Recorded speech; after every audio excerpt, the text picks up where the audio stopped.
Round one, fight!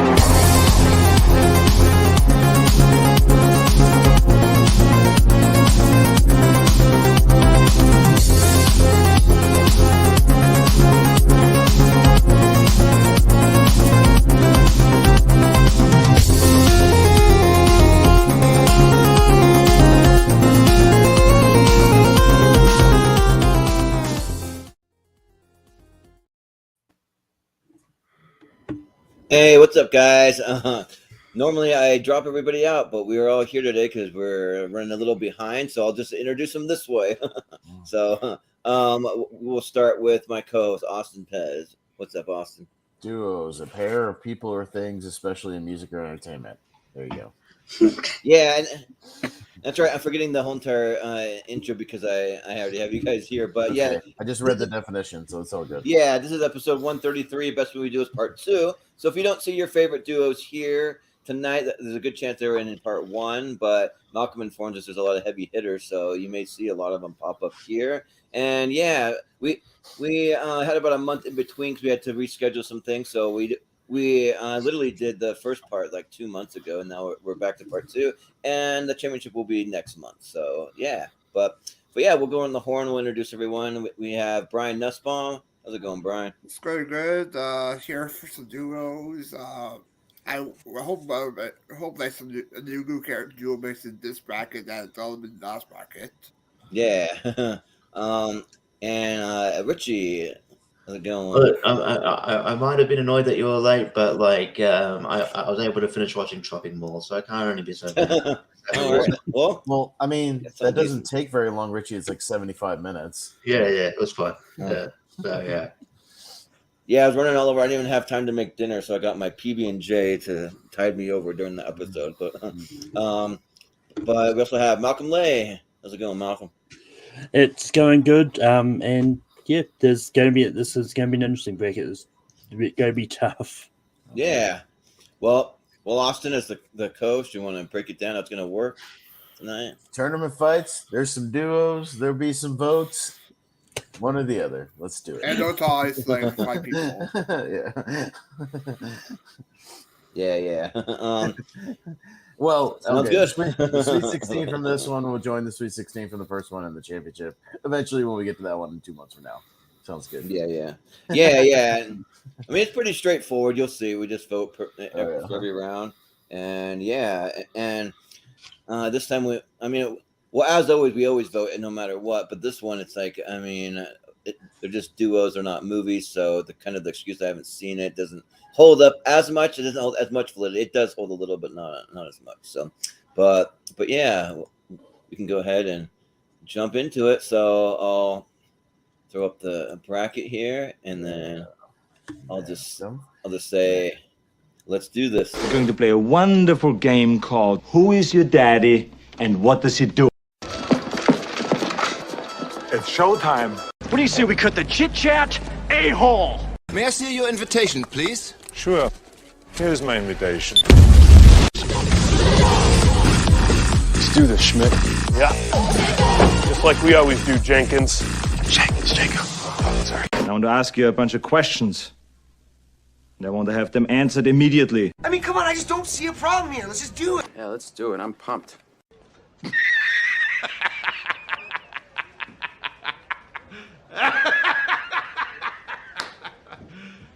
You serious? All right, so we got our first matchup, which let's see, it looks like Dutch and Dylan. That's from Predator. Then Doctor Strange and Wong from Doctor Strange series. So yeah, we'll start at the bottom of the ladder as always. So Richie, who you got? Well, yeah, I guess Doctor Strange and Wong are, they're an all right duo, but like, yeah, I don't really see them as when I think Doctor Strange, I just think of him on his own. I don't really think of like the duo, but yeah, I feel like Dutch and Dylan are more simpatico, I guess, and more iconic, if you will. So I'll go Predator. Yeah, Malcolm, you got? Yeah, I mean, Doctor Strange and Wong have some like good duo interactions that, but for most of the movies and a lot of times in the like when they've appeared in the MCU, they've only really been on screen as a duo for like small parts of each movies they've been in. So yeah, and Pridge is good, and I think Dutch and Dylan is good. So I'm going to rate Dutch and Dylan. Yeah, let's go. Brian, who you got? Yeah, I'll go agree with Malcolm and Richie. They're not really a duo that well for long as Doctor Strange. Doctor Strange more of his own most of the film, so I'm going to touch it Dylan as well. Double D. Yeah. Austin, who you got? People don't make T-shirts of Doctor Strange and Wong locking their arms together in the most manly handshake of all time. So Dutch and Dylan. I mean, they could if you got a They could. if you got a Redbubble account, But Yeah. it wouldn't be as muscly, manly. Yeah, like literally all you needed for the picture was just the little shot of their like hands locking. Dylan, you could use son that. of a bitch. Yeah. But one other little thing I was just gonna shout out as a resident snack hero. I got this new energy drink I'm gonna be trying out throughout the thing. It's a Rain. They're called Rain, and it's this tropical storm. I've never seen this flavor before. So since I'm not doing the snack heroes as often, I figured I'd just try one out on here, and we'll see how it goes. But I can go grab a Prime energy drink if we want to do a mini episode right now. What flavor? I don't know. I've got all of them. Yeah. You want to grab one, yeah, but these Rain energy drinks, they're like they got a ton of caffeine, 300 milligrams. I would, but I don't ones. want that much caffeine right now. I'm going light on caffeine. Yeah. So I want to be able to sleep for at least 3 hours before I go to work. Be wired. Yeah. Mm-hmm. It's not bad. Kind of tastes like sort of orange juicy. I don't know. It's kind of interesting, but but with a hint of some other like pineapple and some things in their mango. But for this matchup though. I will go with Dutch and Dylan. Like I do love Doctor Strange and Wong. Like Wong's actually one of my favorite characters in the MCU. I really like Wong, but Wong for that universe. Yeah, he's like the glue for the MCU. But we'll go Dutch and Dylan. I'm not gonna lie. I was almost going to do the handshake thing as the picture of a Dutch and Dylan. I just couldn't find a good picture of that. Okay. Yeah, it's probably really blurry or zoomed in or weird. Yeah.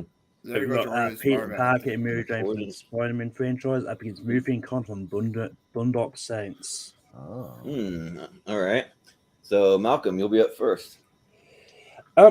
Yeah, I mean, I'm a big Spider-Man guy as much as everyone else, but with the Spider-Man movies, Peter Parker and Mary Jane, like, while they do date and that, a lot of the times, especially in the Raimi trilogy, they're apart from each other a lot more than they're together. I've never seen Boondock Saints, but I don't want to incur the wrath of Jake Yakoveta, so I'm going to vote Boondock Saints. Yeah, and I'm still here. So, Brian, who you got? Yeah, I enjoy Spider-Man as well, but for duo, I classify Peter Parker and MJ as love interests more than a duo, so I'm going to go Boondock Saints, even though I haven't seen it. Sure, yeah. Austin. Well, I don't have to endure the reign of Jake Ikovette. I whipped his ass in Benny and Moose Save America and Boondock Saints trivia. So, I took it and threw it right back in his face. So, but because of that, I did Boondock Saints trivia, not Spider-Man trivia. So I'll take the McManus brothers. Yeah. So this is one here. Like, I'm a huge Spider-Man guy. I don't know. Like, I'm not the biggest Boondock Saints fan. I think that it's fun. Like, it's a fun premise. I just think that they could have executed it maybe just a little cleaner, a little better. I don't know, but however, I do feel that like Peter Parker, he has like several. He has like Gwen Stacy. He has I forget the name of the black cat. Sometimes he's with that girl. Spider-Man? Well, no. I think you're thinking of Felicia Hardy, Black. Yeah, Felicia Hardy. That's what I was thinking of. Yeah. So I mean, technically they're kind of duos, but he kind of changes up the duo. But yeah, Murphy and Connor, they're together pretty much the whole way, and as a duo, they're despite what I don't like love the movie, they're a really awesome duo. Like those characters are freaking awesome. So yeah, Murphy and Connor. Richie, you got Yeah, if we did movie couples, Peter Parker and Mary Jane will probably, go further. But You yeah, could do it. You could definitely do that tournament at some point, like movie, For Valentine's Day. like romance couples. Actually, could Yeah, romance couples, yeah, man. for next Valentine's Day next year. Yeah. do movie romantic. Yeah, if you did, Yeah, there so we go. You got it. I could see them moving further then because they're more of a couple than a duo. I would say like a duo to me would share equal screen time almost. But yeah, they really don't. So yeah, I'll go with the Boondocks then. Yeah. That's it. Yes, Yeah. Well, in nomine Patria, Espiritu Sancti. All right. Yeah. There you go. Next up, we've got Riggs and Murtaugh up against Peter Clavin. Is and anybody Sidney. not voting for Riggs and Murtaugh in this one? Jesus Christ. Because this passes through. Yeah, I mean, okay, I like it's- Peter it's- Clavin and it's Sidney, the- but like Riggs It's and the Yeah. buddy cop duo of like maybe of all time. Like it's one. Of But I those do love, yeah. Peter Clavin and Sidney Five. Like I actually love the movie and them together. They're like a great awkward kind of duo. Well, Next up, we've got Bartleby and Loki from Dogma up against Andy and Red from Shawshank Redemption. That's a good match. Okay. Brian. Brian, yeah. Yeah. I'm going to go with Andy and Red this one. I love their chemistry. They're working together in jail. Even at the end where he meets up with Red toward the end. See it coming or not? I'm going to go with Andy and Red. Yeah, Austin, what do you think? Yeah, this is a tougher one, but to me, I think the kicker is that Bartleby literally stabs Loki in the back at the end of the movie and kills him because he doesn't go along with his plan and betrays him, in his thirst for power. And Andy and Red are friends for like 30 years while they're in jail, and they basically live happily ever after when they meet up on the beach in San Juantaneo. So I'll take Andy and Red. Yeah. Yeah, so the more that I drink this energy drink, I mean, I'd probably give it about a 7 out of 10. So if you ever come across this tropical storm one, it is good. Just expect like a lot of like orange juice and like pineapple stuff. It's like something you could have at like breakfast time. I kind of feel like, but yeah. So 7 out of 10 for that. And for this matchup, I actually would probably go Bartleby and Loki just because like I'm kind of in the camp that I think Shawshank Redemption is a tad overrated. Not much. It is still good, but it's just I think it gets lumped into like the best movie of all time thing, and for me it doesn't really fit that. But I agree.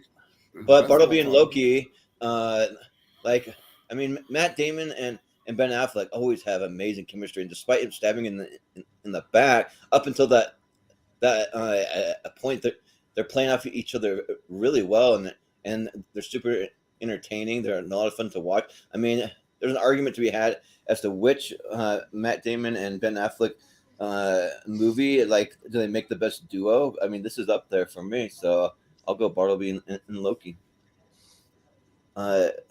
Richie, what do you think? Yeah, I'm in the same thing as Austin here because while in general Matt Damon and Ben Affleck have good chemistry because they're really close friends, obviously, and they got they're good duo in this film, but they have a falling out. Barnaby kills Loki, so they're not they can't be like the best duo. And Andy and Red, form a bond over 30 years, and I think it's a kind of the stronger bond here. So I'm going to go Andy and Red. Yeah, Malcolm, what do you say here? Yeah. Fun fact, when Jordan sent me the list, he just put Matt Damon and Ben Affleck. And he was going to try and convince me to do all of them. I just picked this one because it's it's the one that could share the most screen time together.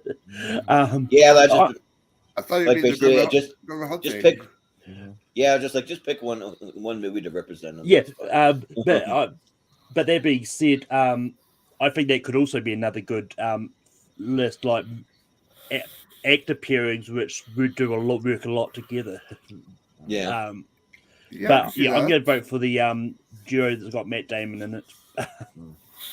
Okay. So seriousness, I'm going to vote for Shawshank Redemption just for the reasons everyone else has said, like Bartleby stabbed Loki in the back. So, Okay. All right.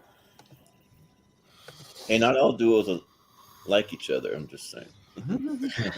Most of them do. Yeah. Well, here's a bickering old couple right there. Oh, God. Yeah. Shit. Oh, frick. Yeah. Oh God. This is the toughest one so far from it. And it'll be Yeah. Austin first. Yeah. Vincent Vega and Jules are a lot of fun to watch together. My only argument for C-3PO and R2-D2 is they literally are like an old married couple. Like they've been together for years and years and years and multiple movies, and they kind of like they bicker like a couple, but they love each other at the end, and like they look out for each other. And I don't know. It's more of a longevity thing. Like even though I'm a Tarantino guy, so I'll go with Star Wars here. Yeah. I mean, I think I also got to go with C-3PO and R2-D2 just because like they're like some of the only characters that are in every single movie minus the spin-off ones, but they're in every single other one in it. They appeared in Rogue One though. That's the right Yeah, spin-off. Do they? Yeah, briefly. Oh. Yeah. Well, then they're in that one too. Everything but Solo, because that takes place at a different time and place. But yeah, and Vincent Vega and Jules Winfield, they are great. Like this is really tough. I think both of these should at least be like in the Elite 8 or something like that. But I mean that the randomizer is the randomizer does what the randomizer does. So I got to go with C-3PO and R2-D2. Richie, what do you say? Yeah, Pulp Fiction's one of my favorite movies, but I'm also probably going to go C-3PO and R2-D2 just because of the longevity argument. Yeah, like while Vincent Vega and Jules are like a very great characters and iconic characters, like we only really saw them. I only see them in this movie. There was always the talk there was going to be like at least a spin-off with Vincent Vega's character or something, but that never sort of eventuated. But yeah, so as much as I enjoy them, like there's more material there with C-3PO and R2-D2, and they do come across as a good duo and a great married couple. So I'll go C-3PO and R2-D2. And actually, I wouldn't mind seeing a Jules Winfield one where it's just wandering the earth like at the end, just like walking or whatever. So yeah, just like see what kind of shenanigans he gets into. But Malcolm, what do you say?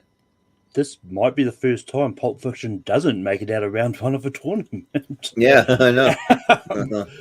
but yeah, just what everyone else has said about C-3PO D2 is kind of why I'm voting for them as well. So yeah. By the way, that reminds me just real quick of John Travolta dancing in this movie. I don't know how we'd represent it in the tournament fight. Like if it's just a screenshot or something, you could do a tournament of like best dance scenes in movies. Yeah. I'd be down for that. I mean, I know we can't like play them, which sucks, but like if everybody is familiar with them, you know what I mean? And you get the list out and everybody can watch at least clips of them or whatever, that'd be fun. If they have any kind of dance movie coming out, we can do it around there. I mean, is there a 17th Step Up movie coming out anytime soon? Maybe Channing Tatum will be convinced to do Magic Mike 4, even though the third one's supposed to be the last one. Third one bombed. Yeah. It's like I wouldn't mind having both of these photos on my desk, either one of them. So. No, Brian. Yeah, you can also do a turn for best voiceover performances for like how for main voice. That could work. Yeah. I actually have a lot of fun with that. Yeah. For this matchup, I'm great with GCP and R2-D2 as well. Love their bickering, sort of great comedy between both of them, and even great performance by Anthony Daniels as C-3PO as well. So C-3PO R2-D2. Yeah. All right. Star Wars, unfortunately. Yeah. Sorry, Pulp Fiction. Star Wars. Yep. Yeah.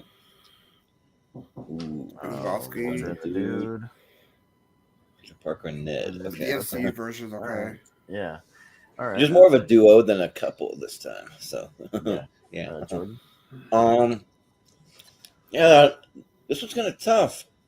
I mean, I think it's sad because I kind of feel like maybe Spider-Man won't go very far in this tournament because I feel like Walter and the dude are like an iconic duo. I mean, just look at the poster. They're like basically like roping each other right there. So and like they're just best friends. They work really well together. So I mean, so are Peter Parker and Ned. They're best friends, but I just kind of feel like Walter and the dude just get it done for me a little more. So yeah.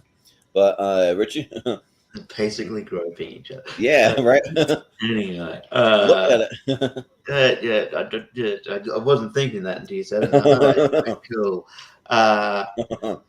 Yeah, look, I'm not like I like Big Lebowski, not as much as I don't know as much as some people, especially like Henry Confidential or something like that. But Yeah. yeah, I like it. Yeah, I mean, Peter Parker and Ned have a good chemistry, but I do think, even though I probably like Spider-Man more, I think the more sort of memorable, iconic duo is Walter and the Dude. So I'm gonna go Walter and the Dude. Yeah. Malcolm, what are you gonna go for?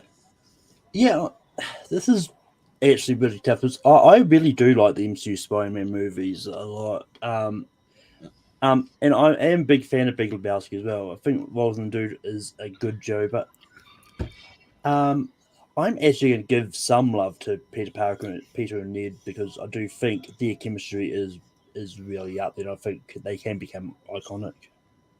Yeah, well, especially in No Way Home, they're really working together in that one. So yeah. But Brian, what do you Yeah, I'm say? also gonna go with Peter Parker and Ned. They're best friends. They hang with each other a lot, build Lego Death Star together. So Peter Parker and Ned. Yeah. Well, it's on you, Austin. What's it I, gonna I be? appreciate that Peter and Ned are best friends, but I just don't care. No. I don't like MCU Spider-Man. And it's funny. I don't really love Big Lebowski either, but I've always said, if you've ever gone to me about the Big Lebowski, I like the characters in Yeah. like the vacuum. Like I can watch the scenes with them in the bowling alley and like it's really funny. Like I just don't think the movie works as a movie, like the plot and stuff. But I I'm like kinda the with you, characters yeah. in their scenes. Like, and I think yeah, it's like both of those guys like best roles just in their character work that they're doing. So I really like watching them and they're really entertaining when it's just them going back and forth. So I'll go with Walter and the Dude. I probably won't go all the way with them, but like, yeah, at least for now. We'll see. I kind of feel like maybe people who don't like the younger Peter at Parker will maybe like him as he gets older and he's like struggling to pay rent and Again, like has no family and friends. Spider-Man has to be miserable. That's what's Yeah. what makes Spider-Man. So Yeah. now that he's miserable, he'll be better. Yeah. John, there you go. Okay. Chong. Yeah. Oh Roger god Rabbit. damn it. Oh man, that's freaking tough. I've named this randomizer.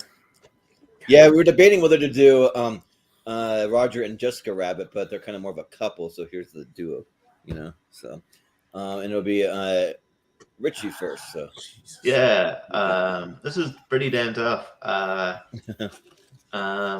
Yeah, like obviously Eddie Valiant and Roger Rabbit are really an iconic duo.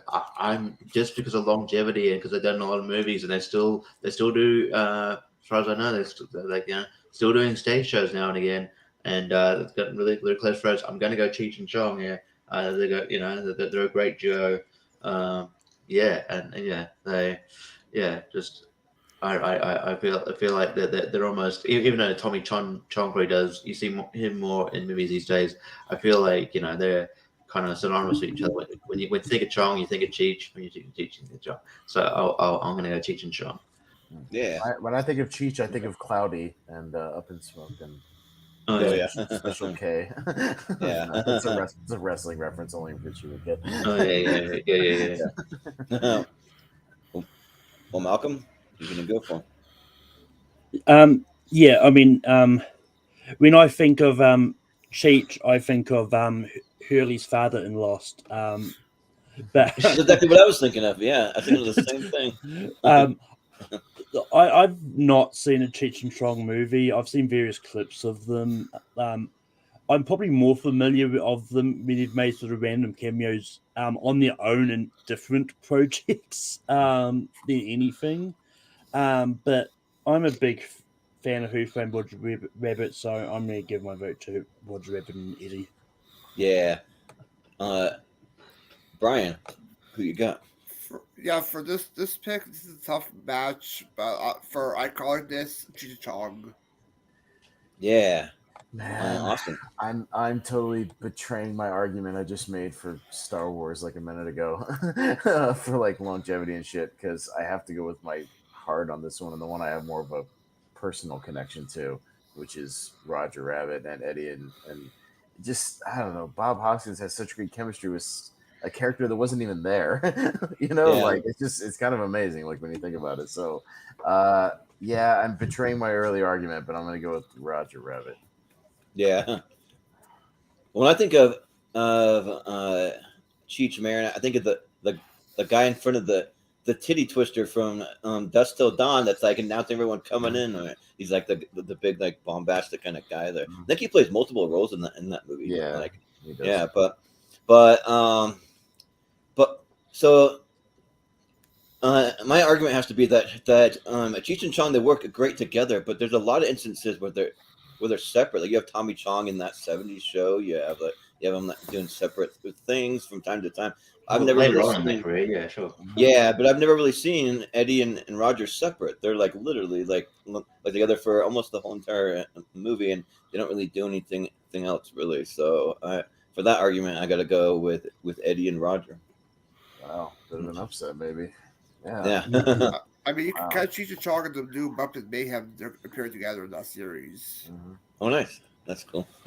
I mean, in defense of, withdrawing the last argument, I'll say that in the Cheech and Chong movie franchise themselves, like they're together most of the time. So Yeah, that's Yeah. During Yeah. the third movie, Wally's there. Mm. Buzz and Woody and Wally and Eve. Well, I'll give my thoughts in a minute. It'll be Malcolm. Yeah, I mean, I like Toy Story. I think Buzz and Woody as a duo are good. Well, yes, in the first one, they're pretty much at odds with each other, but Like Woody enemies. sort of gets over sort of hubris and realizes that Andy loves them both and tries to help get Buzz back. Yeah, I'm not the biggest fan of Wally, but I actually do like the duo of Wally and Eve. I do think they work, even though once again, it's probably another more romantic sort of couple. But just slightly, I'm gonna give my vote to Wally here. Yeah. Brian. I'm not the biggest fan of Wally, but I do love Buzz and Woody as a duo. They work well together. Even the second movie when he's kidnapped, Buzz has to go help rescue Woody. He organized a plan to rescue them. They're a good duo. They're the two icons of Pixar. So Buzz and Woody. Yeah. I'm Austin. I mean, when I think of Pixar, I think of Buzz and Woody, and like I think of Toy Story. Like it's like one of the first things that comes to mind, and I think the fact that their relationship has endured over the four movies, and you know, is really saying something. I think they're one of the more iconic ones probably in this tournament, and I would again kind of like Malcolm put Wally and Eve more in a couple category than a duo, so I'm going to go Buzz and Woody. Yeah. Wally and Eve are a couple, so if we're going to classify that as something separate, then they're a couple. And Buzz and Woody have a friend in me or a friend in each other, you know. So yeah, I gotta go Buzz and Woody. Richie. My mind went in weird directions there. I'm going to mention what I was thinking anyway. What yeah. you want to have the discussion, the debate about whether sex toys are real in the Toy Story universe? Yeah. I've got a friend in me. No. A friend in me. I get it. Yeah. Anyway, but yeah, I consider Wally and Eve more a couple. So yeah, they'd fit better on the Wally the tournament. On that in that regard, yeah, Buzz and Woody I think are the better duo in Pixar lore as well. I when I think of Woody, I think of Buzz. Yeah, even though like maybe especially in Toy Story 4, it's more concentrated on Woody and not Buzz. Buzz is kind of put in the background, but like you definitely in the first three, it's definitely you definitely see that the. To be fair, the end of Toy Story 4 does revert back to them doing that final handshake and stuff like on the roof. You know, a guy kind of circles back to them, saying goodbye to each other. You know what I mean? And him kind of handing off the toys to Buzz. Yeah, so I will give it credit for that. At least the ending like works. You know. Yeah. So yeah, Woody and But I guess if you're doing couples, you could do Woody and Bo Peep. Yeah, that is true. I mean, Buzz and Yeah. Jesse, they're a couple. And what do you think about it? If we do couples, that could be like a 128, maybe. No, I don't for know. sure. Yeah, there's a lot. Yeah. Yeah. There Next is. up, we've got Seth and Evan from Superbad up against there we Agent go. J and K from Ooh, Men in okay. Black. Yeah. Okay. Yeah. All right. Brian. Brian. Yeah, this is it's a tough matchup. I do like AJK, but I'm gonna go with Seth and Evan. They're eventually together. They're eventually together one crazy night to get beer for the party. The friendship throughout the whole movie. So I'm gonna go with Seth and Evan. Yeah. Austin. Yeah, no, I like Superbad, and I like Michael Cera and Jonah Hill together. They have good chemistry, but man, like even if you just take that first Men in Black movie, I think it's one of Tommy Lee Jones's best roles still, and I think his chemistry with Will Smith in that movie is just it jumps right off the screen. Like they just bounce back and forth off each other, and as much as it kind of dwindles in the sequels, it kind of picks up with Will Smith and Josh Brolin in the third one, and it's still the same character. So like I think it's a lot of fun. And yeah, I mean, even if I'm just going pound for pound, movie for movie, Superbad versus Men in Black, I choose the chemistry of J and K and Men in Black. So we'll go with that. Yeah. I think for me, like this one is slightly tough, but the thing is for me, it's because of Tommy Lee Jones why like I don't think they have as good of chemistry, because I mean they like he's just a like grumpy old man whenever like Agent J is trying to bond with him, like he just doesn't want to do. He's just like the curmudgeon old grandpa that doesn't want to But they eventually form bond with them. Yeah, They do at the end of like the movie, a though. box, Yeah, yeah. that's They eventually do. He's but, playing he's playing the old straight man. Like that's It's like how it's a buddy cop kind of thing. Yeah. yeah. He's the old vet, It makes sense because you got a straight man and like the kind of the old vet and the rookie. It's a classic thing.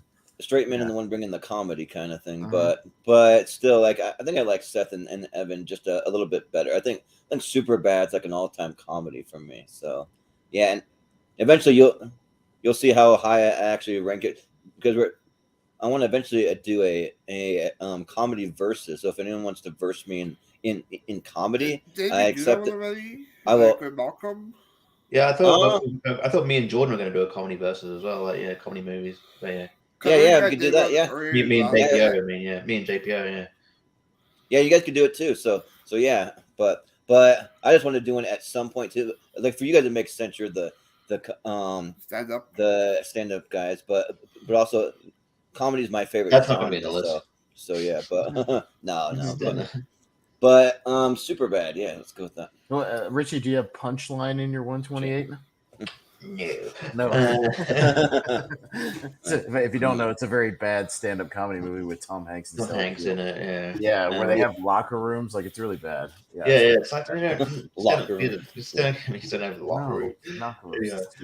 Yeah. Look, as much as like Seth and Evan have really good chemistry in this movie, like I honestly thought that maybe like the representation for Superbad. If you put the cops in this, if you put like Seth Rogen and Bill Hader, the cops, I'd have a more hard time to decide because I think the chemistry between the buddiness in that movie is really fun. The trio between them and Fogel. Yeah. What's that? The trio with them and the McLovin. Or maybe you do a trio or something. Well, yeah, trio. Yeah. But yeah, I'm also going to go Agent J and K here. I think it works. I love their chemistry. I think it just works. It's a perfect case study of like opposites attract, and like that the buddy cop thing just works so well. And I think it's one of the reasons why Men in Black International didn't work is because it was solely missed. Tommy Lee Jones and Will Smith and that chemistry. As much as like I know like Chris Hemsworth and Tessa Thompson worked together a couple times before, but yeah, like there wasn't that vibe there, and so as a result, you kind of I don't know, got a lesser. I mean, there's a few problems with that movie, but there was I think there's just lesser of a chemistry there, so it just felt a bit stunted. So I'm going to go Agent J and K. I think they're really good. So yeah. Well, Malcolm, it's down to you. Yeah. Quite ironically, I remember seeing a rumor at some stage that apparently Jim Carrey was originally considered for the role of Agent J. And really? Yeah, but after Batman forever, I don't think Tommy Lee Jones wanted to be Jim Carrey again. Yeah. As I said, it was only rumored, whether or not it's true or not, I don't know. But yeah, I enjoy Superbad, but I think Agent J and K is a better duo. Like it's once again, it's a perfect sort of buddy cop formula, and it just works. So I'm gonna go Agent J and K.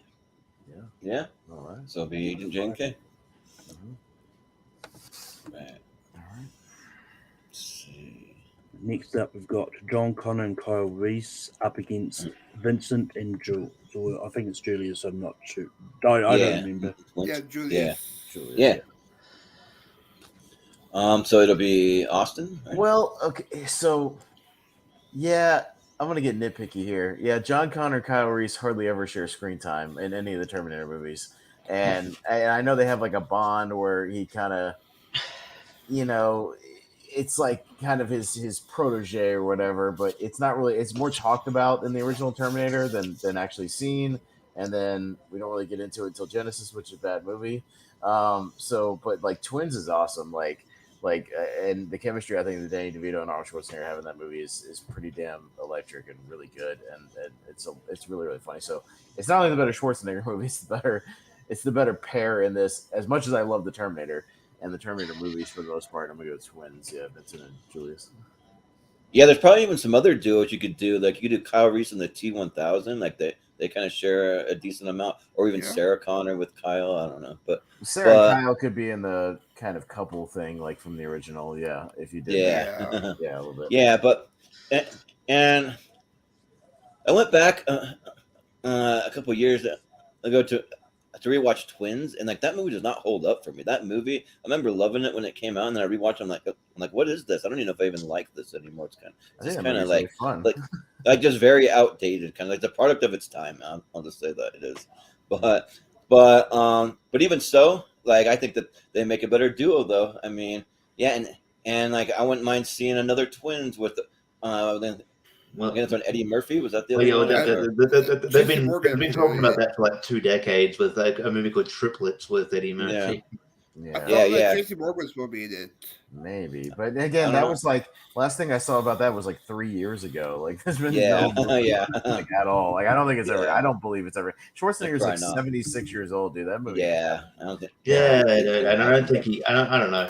I think maybe he's not doing many. Like he's doing his first like full on TV series now, like with Fubar or whatever. I don't know if he's like Fubar slowing down. But I'm gonna go with Vincent Vega and Jules Winfield. All right, let's go.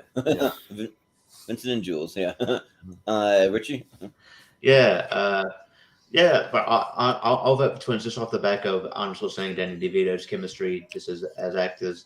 They're really good here. And there's a reason they tried to recapture that in Junior. Just the script let them down. That movie's bad. That's a movie I could probably do if it came up on Tubi. If it was on Tubi, because that movie's kind of so bad it's good kind of thing. Yeah, that movie's bonkers. that movie's silly. I want my baby. Yeah. So yeah, I'll go Twin. Yeah. Malcolm, what do you say? Yeah, the last thing I sort of found on this Triplets movie was something that Arnie said last year after Ivan Reitman passed away. Apparently, like the sort of put the project on hold for a little bit, just so it's not like they're trying to cash in on his something death. about like when Ivan Reitman died, that idea kind of died. Like because he wanted to do it. Yeah, so I don't think. But yeah, I mean, it's been ages since I've seen the Terminator movies. Like, had I known John Connor and Kyle Reese don't really share a lot of screen time together, I probably would have convinced Jordan to probably suggest to change that one up. But yeah, it's also been a while since I've seen Twins, but I'm going to vote Twins just based on that. Let's watch. They're going to make a Twins movie that's going to be Kevin Hart and The Rock, and I'm going to throw it in my mouth a little bit. It's going to be that. Yeah, all right. But Brian, what do you think? Yeah, this is actually a good or children matchup with Terminator and Twins, but for the duo centric, I'll go Vincent and Jules. They're great together for repairing, for calling between both of them. So go Vincent Jules. Yeah. All right. So Twins. If anyone knows that like Bud Light reference God. in that Oh God. in that commercial. Logan's a better movie. I mean, I don't think anyone's going to vote Lone Ranger Total over I don't Logan. think so. Gee, Nah. That was You- cringy. You can just skip past it, yeah. I mean, they are an iconic duo as far as like the characters in like on like TV and the radio and stuff. But, Even me vote for Logan X-23. yeah, right. Hey, I tried making sure Lone Ranger wasn't in the 2013 tournament. Jordan convinced me to put it. Of course. Yeah, Oh, this might be hard. Ooh, this is kinda a good like it, one. but- Ooh, good Ooh, comedy matchup. this is a good Yeah. one. Yeah. Okay. Harry and both Lloyd in and Elwood and suits. Jake. Yeah. Yeah. All right. Jordan's up first.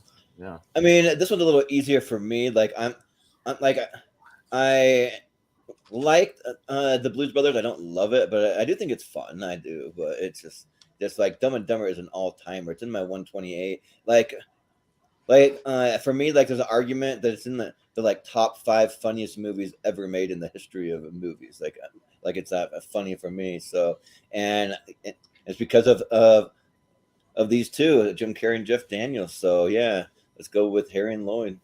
Do you take into account the sequel?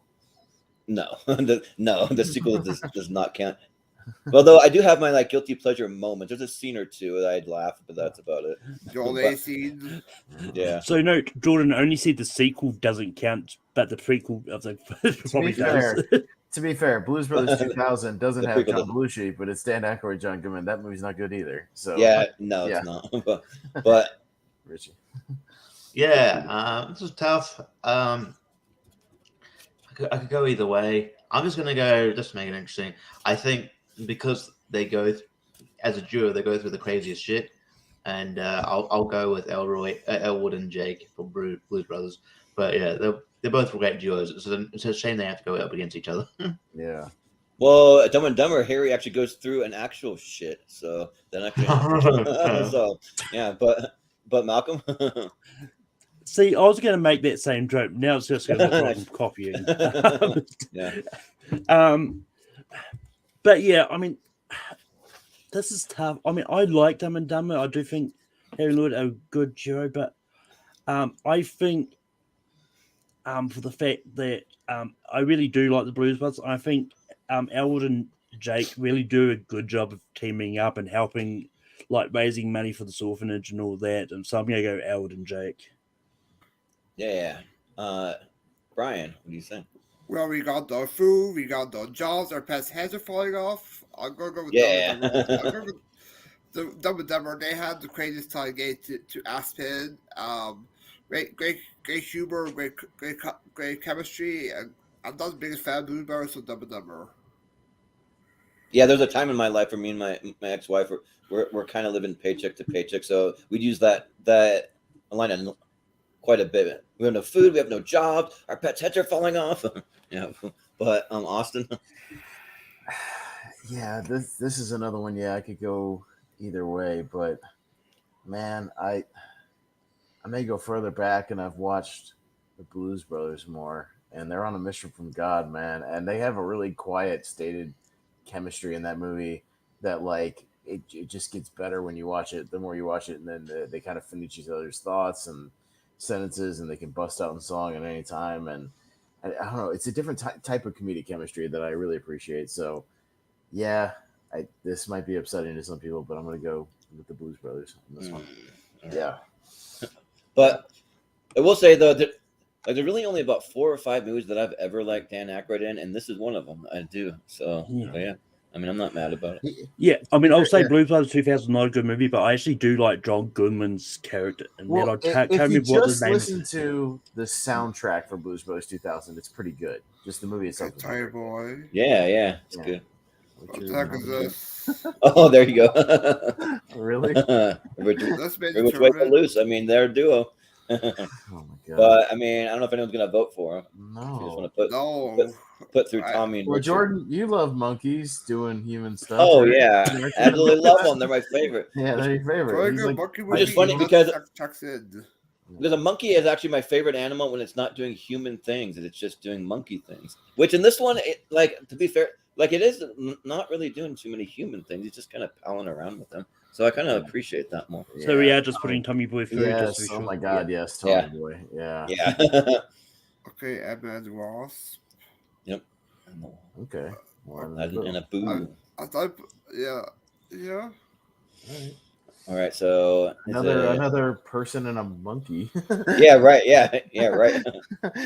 People So and Richie monkeys. first? Is that Richie, right? yeah. He's up first, yeah. You're muted. You're muted, by the way. Play Steven. Do we have Matt LeBlanc and Ed? Yeah. No. That'd be awesome. Nah, yeah. Ant-Man the Wasp are alright, but I don't know. I just don't feel like the full-on chemistry between them. I guess it's like I prefer Ant-Man over the Wasp. I guess. I don't know. Feel like Evangeline Lilly's a bit like kind of wooden in the movie. I don't know. But Aladdin and Abu, have got great chemistry. I enjoy their kind of their friendship. So I'm gonna go Aladdin and Abu. Yeah. Technically, we even could have done Jasmine and Raja if we wanted to. Or Jafar and Iago. Yeah. I would do Jafar and Iago. I think yeah. Jafar and Iago Yeah. have a hell of a chemistry in that movie. Yeah. Yeah. Or Yeah. Aladdin Genie. Yeah. Yeah. But Malcolm, what do you say here? Honestly, I'm surprised that that you didn't have Aladdin in when you did the team's ensemble movie. Because I think that Aladdin could have been a good fit for that. I agree. Yeah, like it just depends. I don't know if there's enough teaming up. Maybe I guess, but I mean, I'm not going to get into semantics here, but you did have a few people on the teams that barely teamed up a lot in there. Yeah, there were some just ensembles. Yeah. But that being said, yeah, I mean, when I was making some of these graphics yesterday, I was almost going to message Jordan going, we should probably change Aladdin to Aladdin and Genie, because I think that's probably more of a duo, even though Aladdin and Abu do work as a duo. But I do enjoy the Ant-Man movies. I think Ant-Man and Wasp are great together as a duo. I'm still going to go Aladdin and Abu here. Yeah. Brian, what do you say? I mean, technically, you could do Ant-Man and Louise or Ant-Man and Hank Pym. Yeah. But on this matchup, I'm going to go with Aladdin and Abu. Aladdin may also say this movie. Love their chemistry. Aladdin and Abu. Even Abu, voiced by the great Frank Welker. Yeah. Austin. Yeah, Ant-Man and the Wasp are. It's fine. Those movies are okay. But yeah, I've seen Aladdin a bunch, and yeah, you feel like Aladdin and Abu have been through a lot together as like the street brats and living in that world. So, and they have each other's back. So Abu gets him in trouble, but I'll still I'll go with Aladdin and Abu. Yeah, and I was gonna say that up top I failed to mention a couple of people that were in the chat. We got my brother Trent. He's a big advocate of Frodo and Sam, which I can't remember if they were on the first one or they're coming up. Okay, yeah. So there you go. And then Sarah is tuning in. Hey,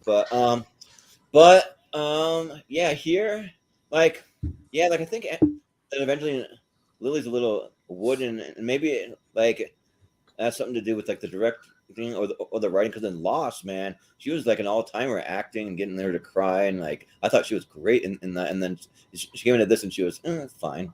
But so I got to go with Aladdin and Abu. I just think their chemistry and the way that they're just a great duo and works better. So yeah. I mean, I will say, I think what Brian said about like Ant-Man and Louise in there, I think Ant-Man's crew should have been in teams, honestly. Yeah, we could have maybe had that. Yeah. Yeah, Batman and Robin. Oh man, that's tough. Yeah. Okay. Yeah. The nice guy.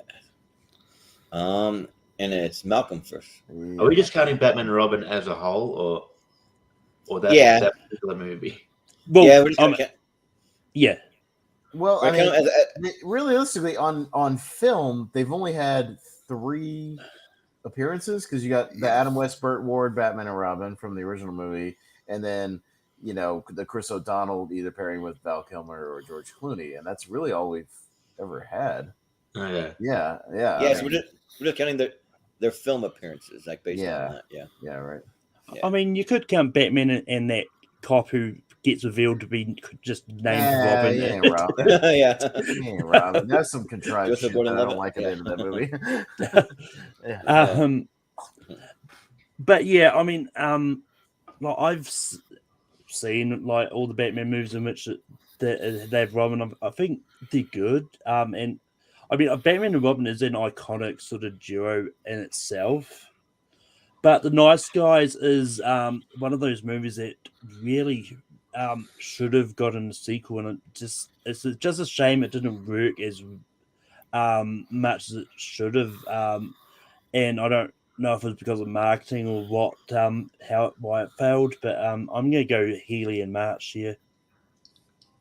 Yeah. I was just looking it up. The like Robin like has some good appearances in like some movies, but they're not theatrically released. I mean, there actually there's well. 4 include Lego Batman as well.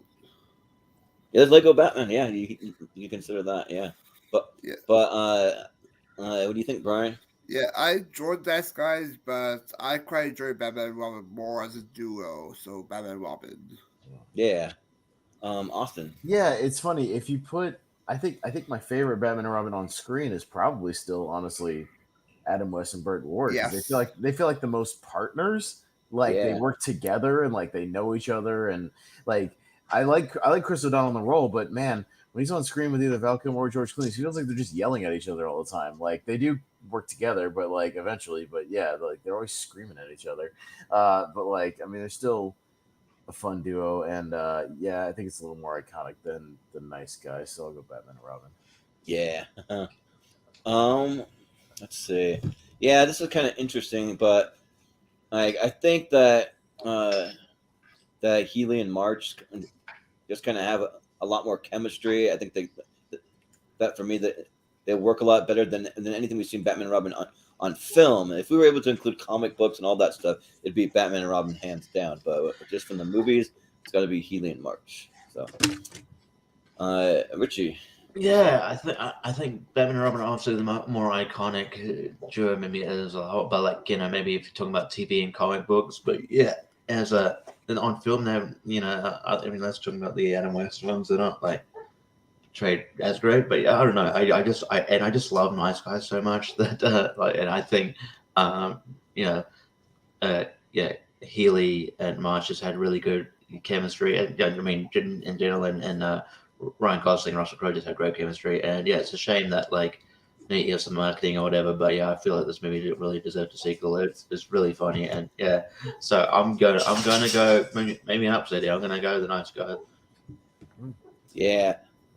I'm curious though what Christopher Nolan would have done with the Robin character. If we would have gotten some Nightwing stuff. They've never been able to really get down like for as iconic as Batman and Robin is. Like on film, it's kind of lackluster. It is, yeah. Weird. Yeah. Like, yeah. There's just never been like I don't know, like nobody's been able to like tackle that shit like on the screen. It's really weird. Other than the like I said, I think the Adam West one just because they did a whole TV show together too, and it was Batman and Robin. Like they have the most chemistry, but yeah, they've never in the modern era they've never been able to do that on screen. It's really weird. Yeah. Really tackle And I mean, honestly, if we move out of TV and movies and do comic book duos, I think that could be an interesting tournament. Yeah, for sure. Yeah. Because I don't know if we're even going to get Robin in the Matt Reeves. I don't think so. I don't know. And I unless they do it in Brave and the Bold, which they don't really do it in Brave and the Bold, and like it's weird. Like I don't know if we'll see one for a long time. Fun fact. Marlon Wayans was gonna be Robin in Batman Returns, the Michael Keaton movie. Really? Oh, he was. And he even got paid for it. He got paid for it. He was contracted to be in the movie, Really? and then they cut his whole thing out, his whole character, but he still got paid for it. He'll tell the story. You can find it online. He has a whole story about it. Yeah. Back in, interesting. 1992 when he was like 16 or something like that. Yeah. I'm trying to think if there's ever been a Black Robin in the comics. I'm trying to think though, but I mean. Once again, it doesn't matter realistically. I mean, it doesn't really matter. I'm just kind of curious to just know if they did, but it looks like Corgan Meeg and Sherlock Holmes and Watson. So, right. Yeah, I mean, you could have done Corgan Thor more realistically for duos, but I quite enjoy Sherlock Holmes and Dr. Watson more. Love their they're working together as a duo more so Sherlock Holmes. Yeah. Austin? Yeah, Korg annoys the shit out of me. Fuck Korg. Oh, I freaking love Korg. Stick to your own comedies, Taika. I'll go see that soccer movie because it's not a comic book movie. That's But fine. yeah. I mean, again, I like his comedies. Just stay away from the MCU. But I think as much as I don't really love those Sherlock Holmes movies overall, you can't deny that Robert Downey Jr. and Jude Law like instantly connect in that movie, and they work really well together, and they bounce off each other really, really well. So I'll go Sherlock and Dr. Watson. Yeah, like I really, so I really like the character Korg, but the thing is, like Meek is fine, but the thing is, he's like it doesn't feel like he's always there. It's like Korg's the focus, and then Meek is kind of there, and then sometimes he's not there, and it's like they're not always together. But Holmes and Watson are together pretty much all the time, and they have great chemistry between Robert and Jude Law. I agree. So let's go Sherlock Holmes. Yeah. Richie. Yeah. I'm sort of the sky is falling because I'm agreeing with Brian here. If you said Korg and Thor, I mean, that might be a more more of an argument. But Korg and Meek, I don't know. Meek's not that memorable of a character to me. Sherlock Holmes and Watson. They got great chemistry. I don't know if we're including Will Ferrell and John C. Reilly in this mix too. Yeah. But I guess they got good chemistry just because they're good friends. But at least the chemistry's there. The chemistry's there. Like, the chemistry's there in the Sherlock Holmes movies. I like them enough. Like, they're not great, but I think the chemistry kind of propels the movie. So I'll go Holmes and Watson. Yeah. Malcolm, what do you say? Yeah, I mean, I remember when John sent me the list, I did think about maybe suggesting to switch out to Cook and Thor, but at the time on the list that he sent me, like, he had about Thor and Hulk, Thor and Loki, like, there's about multiple different variations. So I just left it the way it was. That's probably good I think enough. we ended up paying Thor and Loki off anyway. I like the Sherlock Holmes movies, and I'm definitely going to vote for that over Korg and Meek. Yeah. So it'll be Sherlock Holmes and Dr. First Watson. time Malcolm Roy over Taika. Yeah. I mean, I agree with what everyone said about them. Like, Meek's not really a memorable character. Yep. All right. That's it for that side. Are Daniel and Mr. Miyagi in here? Or they in part one or something? Are they in here somewhere? I don't know if I actually don't remember. I don't know if they are. I can't remember. Oh wow! Ooh, that's a big omission. Ooh. All right. Yeah, maybe it was. I don't think it was on part one. Yeah. Did Wade Guard make us do part one or no? We did what? Wade Guard, did they make us do? I believe they didn't. I don't think. I think they went up against some heavy hitter and got knocked out. I feel like. So. Talking about Taika, we've got Hick and Ricky Baker from Hunt for the Water People up against Dumbo and Timothy Mouse. All right. And it's Austin first, right? Or is it me? What a weird match. I don't know. Two characters from a movie that I think is good, but I just saw recently. They're okay. Dumbo. It's been a minute since I sat down and watched Dumbo, but yeah. Man, what a weird match. I don't know. I'm not over the moon by either one of these, but I'll go Dumbo. Yeah. Yeah, this one's kind of interesting because I mean, like in Hunt for the Wilder People, it almost seems like Heck, like for a big portion of the movie, doesn't want to be there, like Sam Neill's character, but he just is there.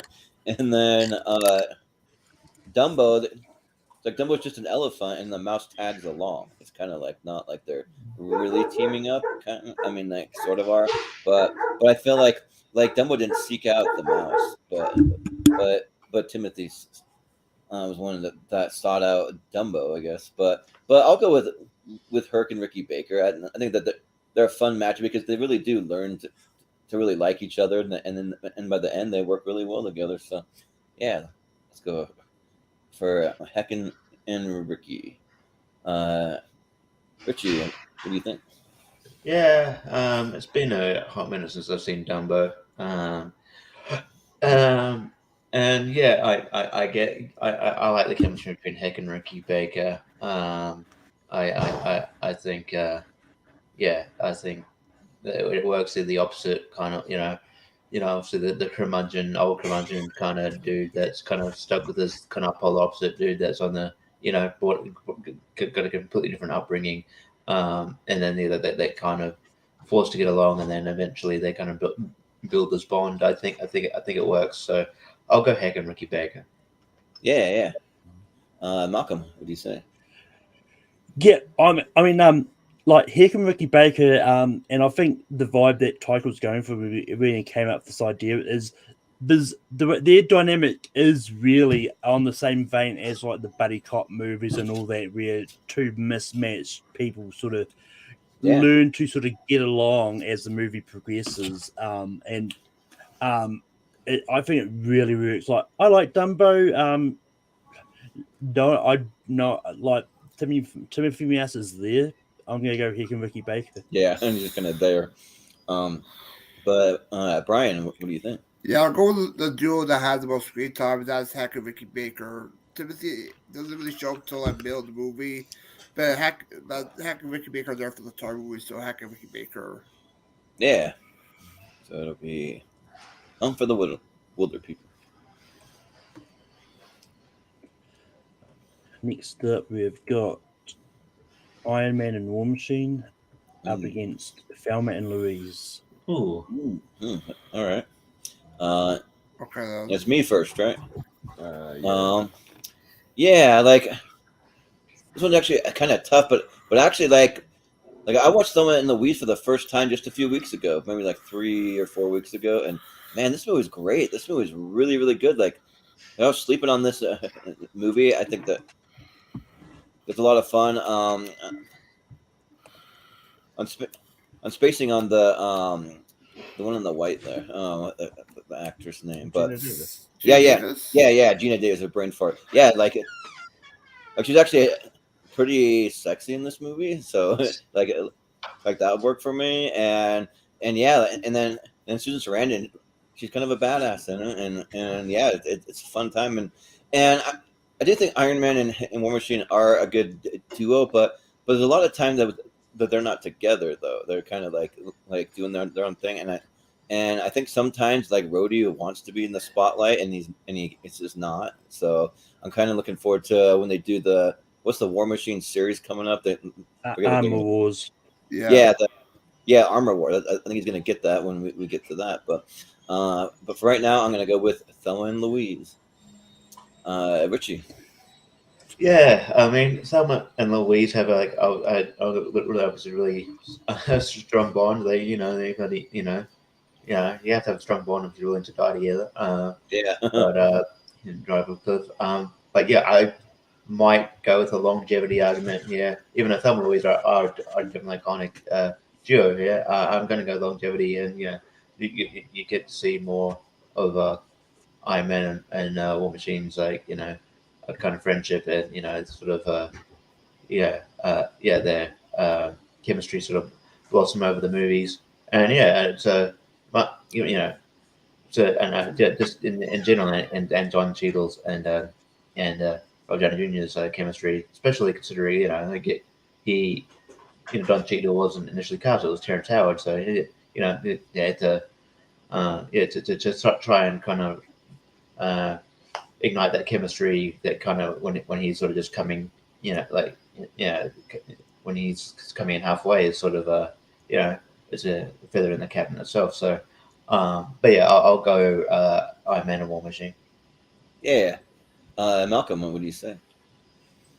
Yeah, it's funny because when I was going through this random, I started thinking like, you know what? This book is basically all the Disney-owned properties with a handful of other ones. A lot, very, very Disney heavy. Yeah.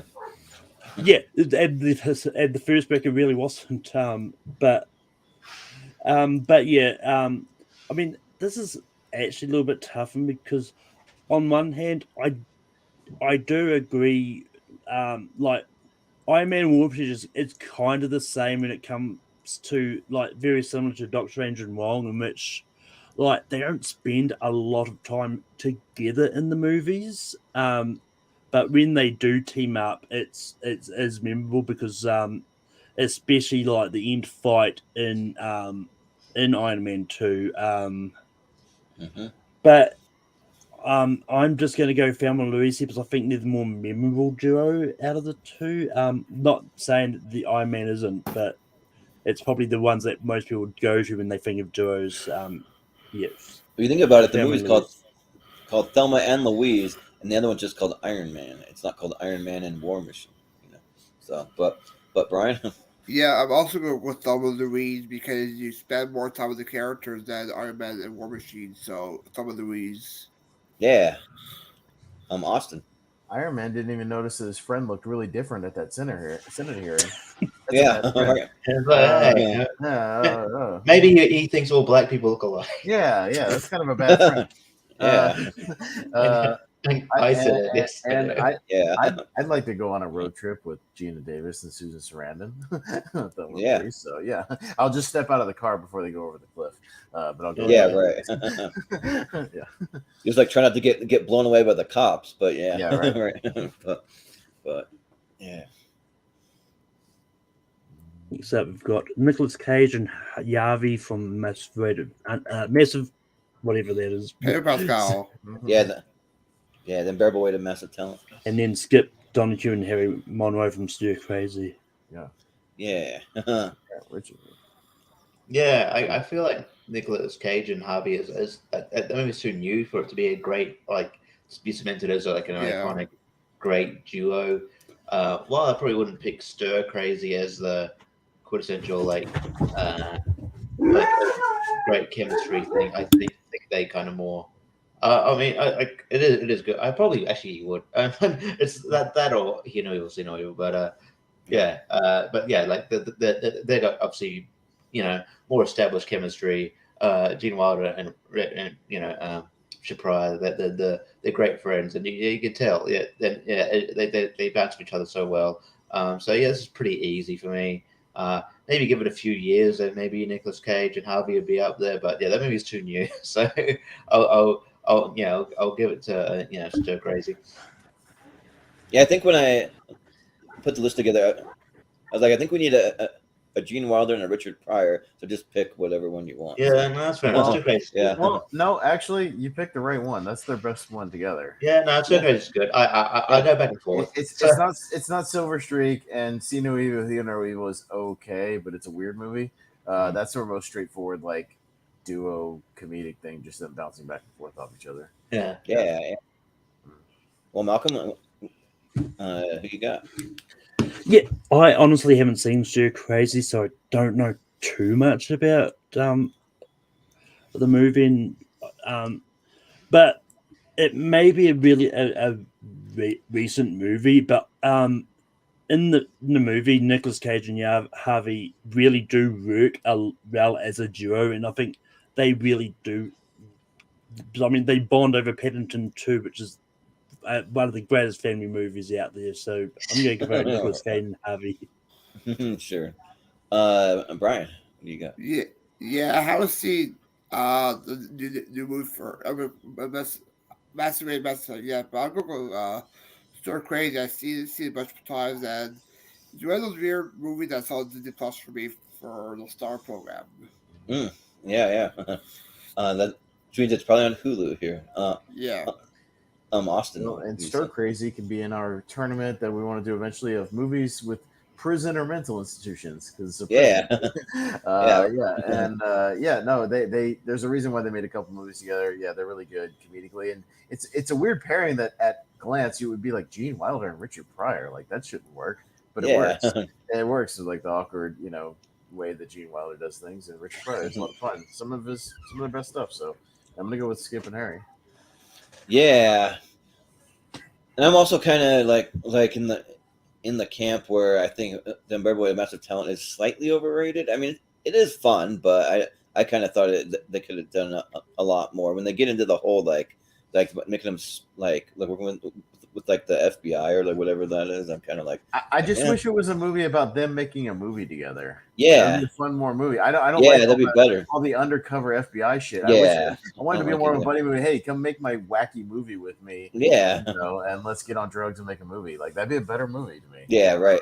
So yeah, and it's been a long time since I've seen it stir crazy. Probably since I was a kid, but they do have great chemistry, and I really like them together. So yeah, I'll go with Skip and Harry.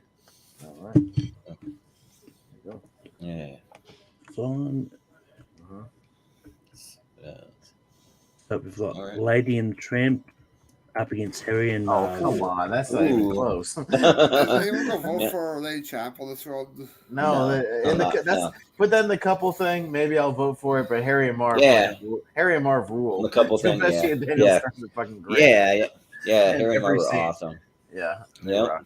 Oh, there you go. So we've got Pacha and Cusco up against Mulan and Mushu. Ooh, all right. It's a good animation matchup. I think it's Malcolm first. Malcolm. Yeah. Yeah, I mean, I think Emperor's New Groove is a good movie. But I think we've got the but I think Isma and Krog is probably the more iconic duo from their movie. And I actually really like. I'm really not so high on Mulan, but I think Mulan and Mushu's chemistry in the movie really works, and I think is really good. So I'm going to go Mulan and Mushu. Yeah. Well, Brian, what we know what you're going to go for, Brian. Yeah, Patrick Cusco. Easy. Patrick Cusco. That's all. Yeah. Okay. Well. No reasoning. Yeah. I said my piece on the tier ranker. Emperor's New Groove is way overrated in this community. I didn't think it was that good. I like Mulan more, and yeah, people kind of forget about the Mushu part. Everybody thinks about Donkey like 2 years later with Freddie Murphy, but yeah, like this is a good role too, and I like them together. So yeah, if you put Putty's character from Emperor's New Groove and the chick, like that might be. I have more fun with their scenes than Patrick. I think they got a little bit the previous Did they? I don't know. Kronk and wasn't there. Yeah, but yeah. So you're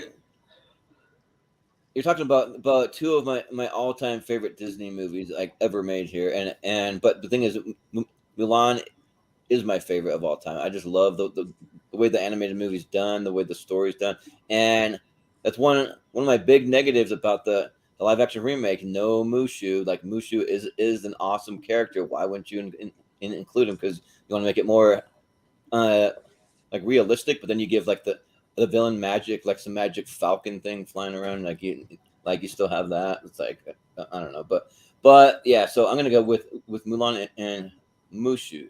Yeah. Well, you can probably rant about that in the worst remakes. Yeah. Yeah, that'll be. I've got those lists ready to go. And to be fair, I don't think it's the worst of the Disney live action remakes, but it's not great. Well, yeah, no, we're gonna have ones that are considered generally bad, but if you like them, you don't have to vote for them. So, yeah, right. I mean, clearly said the Little Mermaid's pretty good right now, so. We'll see. Yeah, let's see. Yeah. It's all the same people that get access to the Disney premieres, so I don't really trust the people that. Every single time. Yeah, sorry if I don't believe that.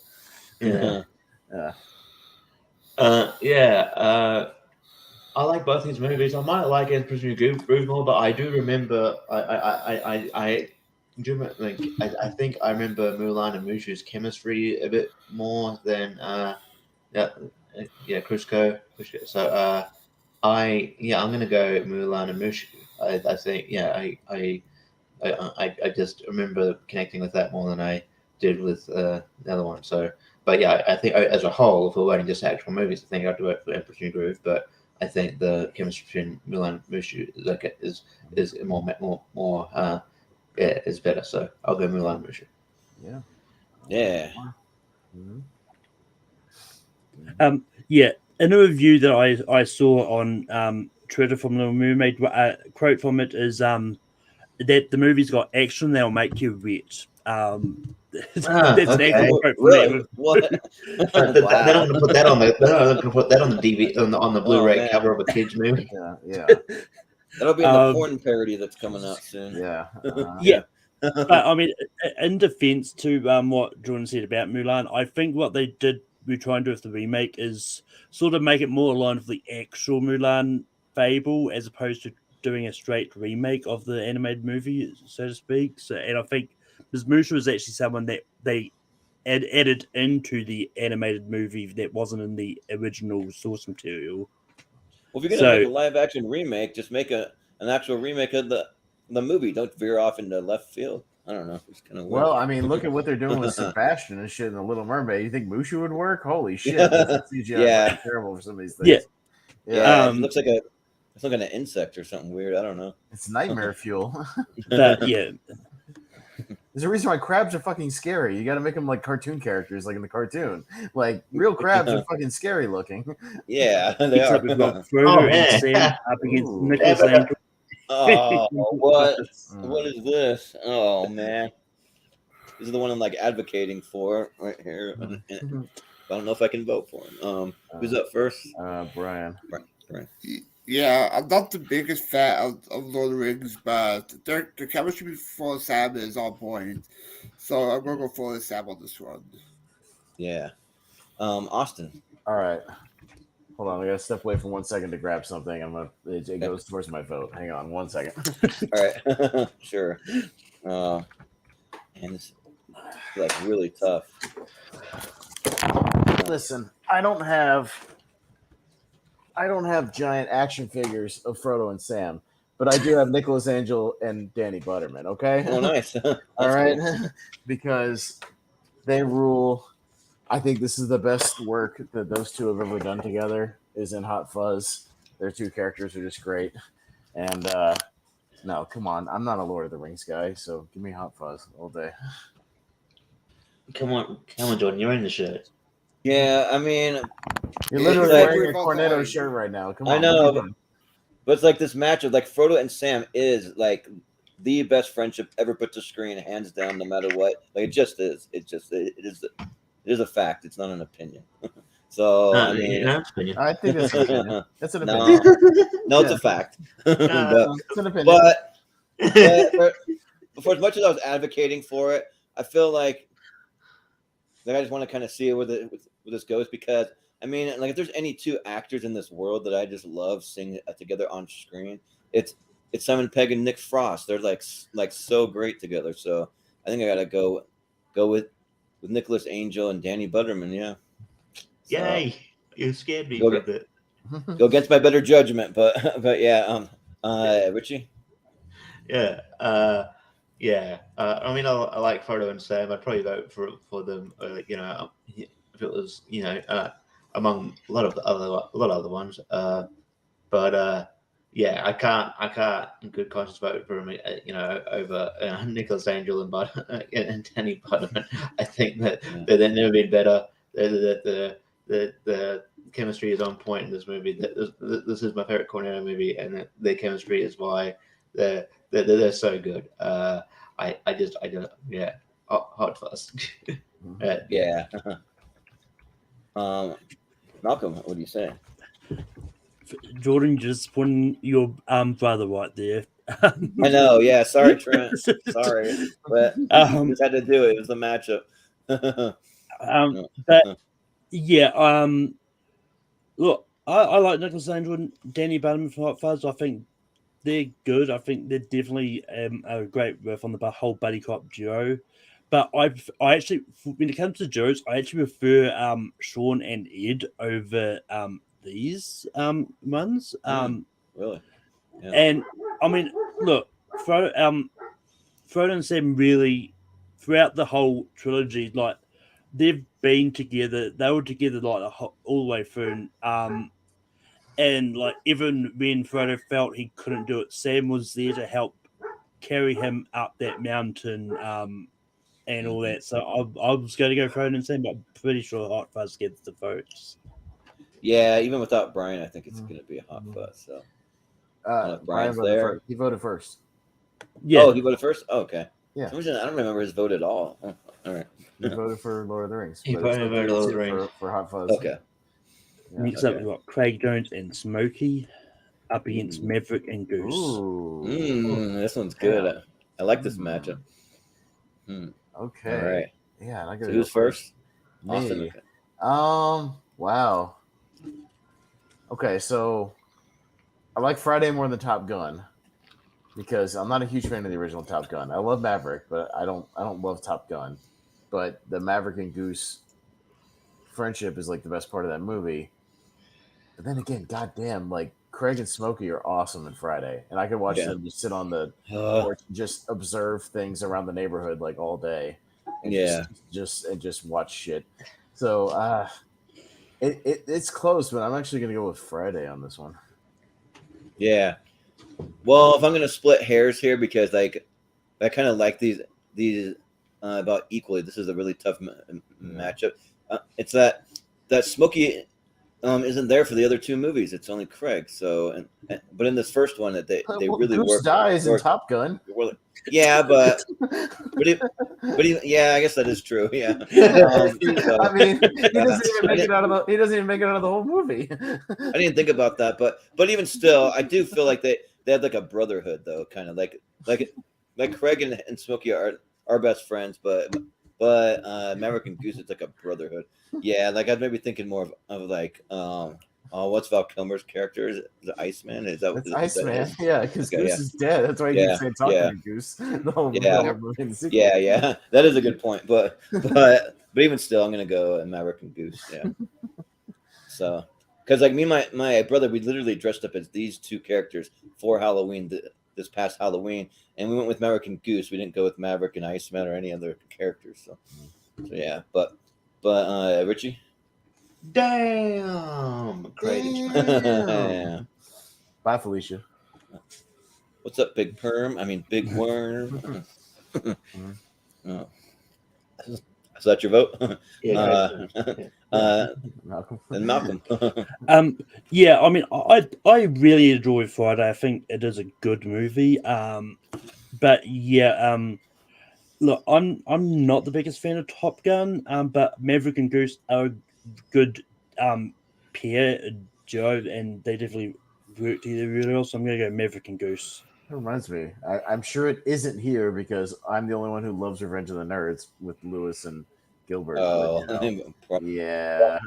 But I will say though that Smokey very well could have been in the other movies. It's just that Chris Tucker decided not to come back. Yeah. But Goose couldn't because he died. So yeah. But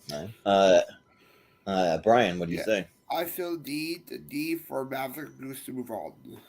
Yeah. Maverick and Goose. Bye, Felicia. Yep. Yep, exactly.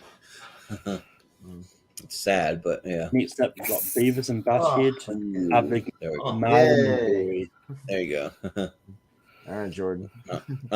Yeah, this one's a brainer. I'm a massive Beavis and Butthead fan. Like if I wasn't wearing this shirt, I wore my Beavis and Butthead shirt. I had a new one that I bought, and literally like I watched it twice, and like the whole like graphic disintegrated on it. So I should have got my money back for that. But and like I do like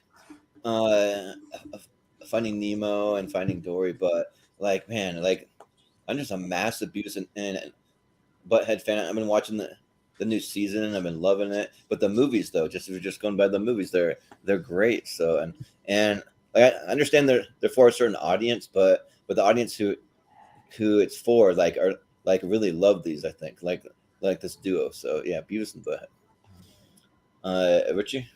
Yeah, I mean, I get the arguments that are probably going to come in. That Beavis and Butthead more of a TV duo, but yeah, the movies are great, and I don't have a Marlon and Dory tattoo. Oh, I got Beavis and Butthead tattoo, so Nice. I got Beavis and Butthead. That's awesome. I didn't know that. Yeah. I got I got Beavis in one arm, Butthead on the other one. Oh, nice. That's awesome. Malcolm.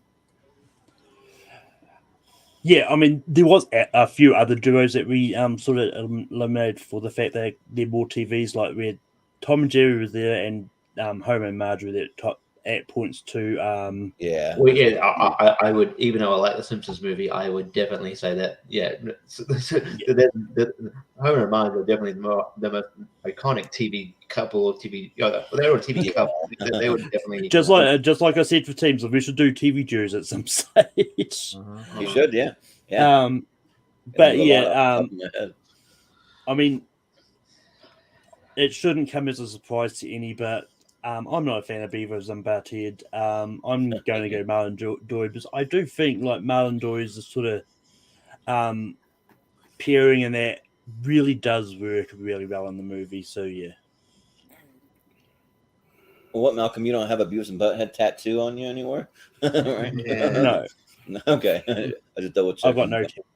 Yeah, but Brian, where are you gonna go? Fire, hey. Yeah. Beavis Butthead. I love the chemistry together. I love the comedy they provide. So yeah, Beavis Butthead. We're gonna score. Yeah, yeah. Austin, you guys are late. Really? Did we miss Baywatch? We just want to watch TV. Travis no, and look, Butthead. Beavis and Butthead, yeah, are, as we've seen from the TV show, destined to be together forever. They just are, because they just can't survive in the world without each other. Like, it's just, they just are, and I think they're one of the without each other, probably. Yeah, I think they're some of the best friends in TV or movies ever. So, but to be fair, though, they'll probably end up killing each other in the end, probably. I don't know. Like, they kind of need each other. Like, it's I don't know. I mean, the Real for Life parody, Beavis had to hang with Stewart a lot. Mm-hmm. Yeah. All right. Yep. So, sorry, Malcolm. Beavis and Butthead might go a long way in this tournament. Should have came in with some nachos and a slushie for Beavis and Butthead. Mix up, probably got the better Wolfield Rodsey Valley duo of Brennan and Dale. Ricky Bobby. Him and Kate's from 48 Hours. Yeah, we considered the other one, but yeah. Who's first now? Richie. Richie? Okay. Yeah, I like 48 Hours, but and I think Nick Nolte and Eddie Murphy are having a case of good chemistry. And yeah, but like I do think I think they kind of then another 48 Hours soured that a bit. It was not great. But yeah, it's like Step Brothers. As much as I'm not as big of a Will Ferrell fan as other people, but yeah, I can't deny that the chemistry is there. And for Ben and Dale, and it's still talked about today. So I'll go Brendan and Dale. Yeah, Malcolm. Yeah, I mean, I like Step Brothers. I think Bryn and Dale are a good sort of duo. But I actually really like Him and the Cates. I think 48 Hours is a really good move, so I'm going to go Him and the Cates. Yeah. Well, Brian, what do you say? I'll go with second favorite Will Ferrell Johnson Ryan film. Step Brothers. Love the comedy together. This house in the prison. All kind of bullshit. So. Love the well they get each other. Even the whole bed scene where they hit. So I'll go to the line, but some good comedy there. So yeah, Step Brothers. Yeah, they just became best friends. So yeah. I'm Austin. Boats and hoes. Gotta have me my boats and hoes. Prestige worldwide. Yeah. No, come on. There's a reason why when you think about John C. Reilly and Will Ferrell, you don't think about Holmes and Watson. You might think about Talladega Nights, but most people pretty much think about Step Brothers, and this is like their chemistry in this movie is what just took them to the next level. So yeah, I'm gonna go Step Brothers. Yeah, I mean, Brendan literally would follow Dale into the midst of Avalon, as he says, and also Dale. It's close enough to put his ball sack on his drumsticks. I mean, come on. So let's go with Step Brothers. I will stab you in the neck with a knife. Yeah, right. Yeah. Next up, we've got Shrek and Donkey up against Luke and Yoda. Oh, damn. Oh, damn. Malcolm, what the hell is going on? Yeah. Really I randomizer, the randomizer just doubled down on. I think your randomizer is a sadomasochist. He enjoyed the spanking you gave him last time. Yeah, right. and just put out even tougher matches this time. Yeah. Why the hell could Shrek and Donkey be up against like Dumbo or some shit? Like, Yeah, right. Or the monkey and Clint Eastwood. Something, anything. Yeah, the Clint Eastwood shit, anything. Yeah, What the Clint Eastwood. Yeah. Yeah. Fuck, 48 hours. I don't care. Eddie Murphy over Eddie Murphy. Yeah. All right, Malcolm. Well, I'm not gonna lie. I was secretly, I was secretly hoping to eventually get Mulan and Mushu up against Shrek and Donkey at some stage. Yeah.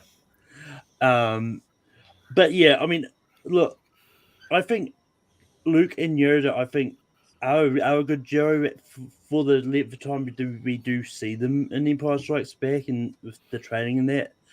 But one thing, sort of going back to the sort of buddy cop kind of inspiration, I think Shrek and Donkey really work together and like just being the most unlikeliest of friends and all that, and just helping each other out even when Shrek just may not really want the help. So I'm going to go Shrek and Donkey. Yeah. Well, Brian, what do you think? In the morning, I'm making waffles. Shrek and Donkey for me. I classify Luke and Yoda more of a mentorship more than a duo, so Shrek and Donkey. Yeah. Yeah. As much as I love Empire and I could talk about those sequences all day and like how great they are as far as like the philosophy behind them and yeah, it's, you know, Mark Hamill's great, you know, with a damn puppet, you know, essentially with a muppet. I'll go back to my longevity argument and go back to Shrek and Donkey with like 4 movies and being great. Even when the movies aren't amazing, they're still great. And it's a classic, you know, grumpy, you know, straight man versus, you know, kind of wild, you know, sidekick. So yeah, it's got to be Shrek and Donkey, I think, on this one. Are there enough movies to do with like a teacher-student tournament at some point? Yeah, because you could do like a mentor-student or teacher-student thing. Yeah, because then you get like Yoda, you get Daniel and Mr. Miyagi, you get Rocky, you know, Rocky and Mickey, you know, like Rocky and Creed. Rocky and Creed. You can do Rocky and Apollo. Like you can do several of those. Yeah, yeah. Well, I'm trying to remember. Do we have Han and Chewie on this list? Because like they were in part one. I was about to say, Han and Chewie is Han and Chewie, you can make an argument. Han and Chewie or C-3PO and R2, the 2 most iconic from Star Wars. Yeah, I think those are the 2. And Shrek and Donkey, they're going on another whirlwind adventure, so we got to go with Shrek and Donkey because not only are they that great because they kind of learn from each other, that they help each other out. There's just a lot of really cool things like that, and one of those ones where they end up being great friends in the end, even though maybe they're not to begin with. So yeah, Shrek and Donkey. Richie. Yeah, Luke and Yoda's more a teacher. They're a good duo, but it's a more teacher mentor friendship, and it doesn't really span over the trilogy. It's more Empire kind of thing. But yeah, so it's I think the more longevity is Shrek and Donkey. Yeah, there's a buddy cop aspect there, and they sort of opposites attract. They become really great friends, and it'd be interesting to see. They just announced. Again, Triple H's. They've announced Trek 5. We'll see if that chemistry is still there. So Well, I feel like they've been announcing Trek 5 a lot of times. But they literally I think because I did read the article. I think they took a quote out of context because I think the person who did Puss in Boots said they would like to do Shrek 5, but not actually confirming it. But yeah. Okay. Yeah, they kind of like allude to it at the end of Puss in Boots, but yeah. but you never know. Yeah. Shrek and Donkey. But yeah, pencil in a mentor student or a teacher student thing for I was just writing it.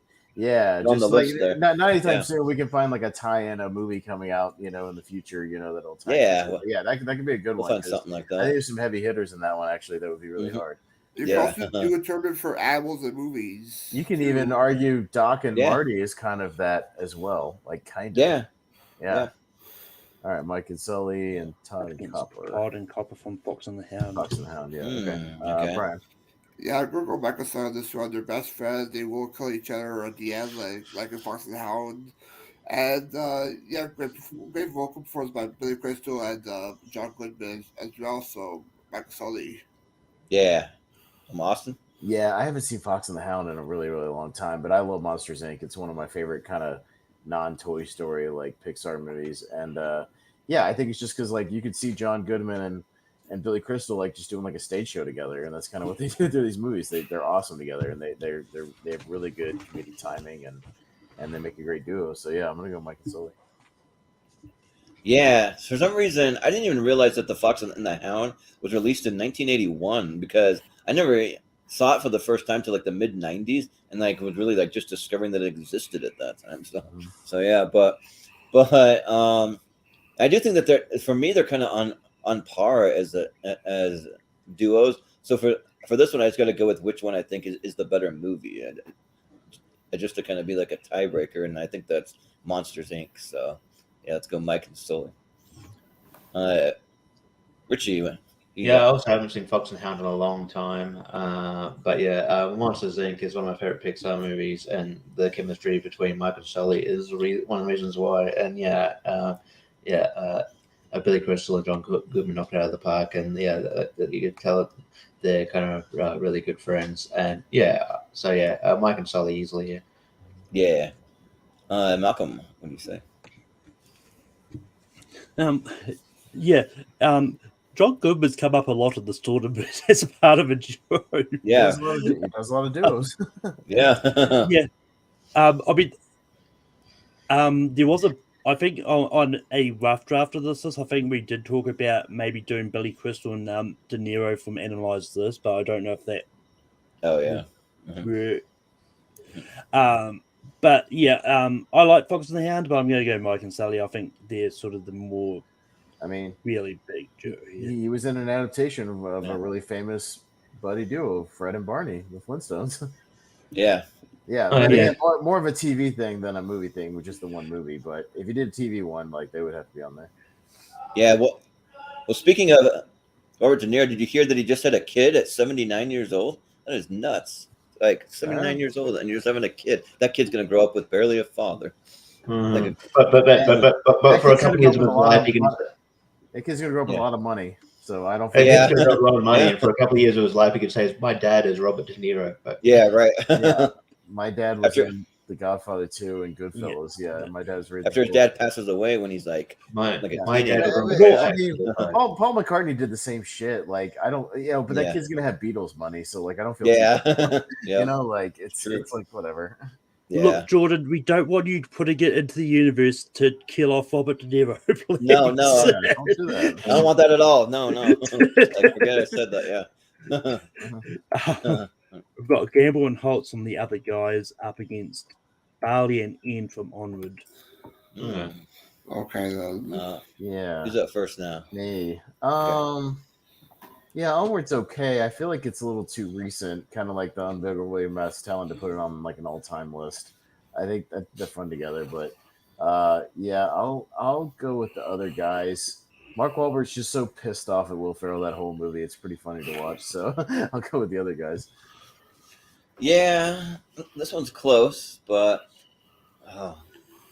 yeah, I think I just like the other guys a little more. Yeah, like it's one of the like Mark Wahlberg duo like buddy movies that I like more. He's had some bad ones, but like this one actually works pretty well. So I'll go with Gamble and Holtz from the other guys. Richie. Yeah, I think I'm the guy that's still unappreciated with how good it is. I think the chemistry between Mark Wahlberg and Will Ferrell is really good. Especially you can see it in the there's bloopers at the end of it, and they're really funny. They're really fun, and I think that they look like they're having a great time. And Mark Wahlberg's just pissed off with Will Ferrell for the most of the movie. Stop humming. I just think it's great, and I haven't actually got around to seeing Onward yet. So it's sort of one of the last movies that came out before the pandemic hit. So I yeah, and I never got around to seeing it when it came out on streaming. So yeah, I'll go Gamble and Holt. Yeah, I just think for every 3 good movies Mark Wahlberg does, he does there's a really bad one in between. Like that. I would say for every one good movie, he does 3 bad movies. I would flip that. Maybe. Yeah. I don't know. Yeah. Like especially that's probably true more recently. Yeah. But Malcolm, what do you say? Yeah, I mean, Onward is a movie that I honestly have pretty much forgotten about until I was going through the list, making the graphics for this. It's like, oh yeah, Onward came out as a movie. But look, Barney and Ian are like, from what I remember, Barney and Ian are a good duo together, and they do work. But yeah, I think Gamble and Holtz is probably the better duo here. I think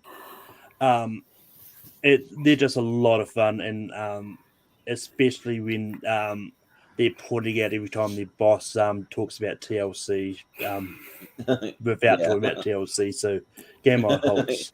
Yeah, it was pretty funny. Yeah. Yeah, but Brian. Yeah, I'm also going with Gamble Holtz. It's the funniest Mark Wahlberg performance, and yeah, him shooting Derek Jeter. You shot Jeter. So Yeah. Other guys. I haven't seen Onward yet, so there's other guys for me.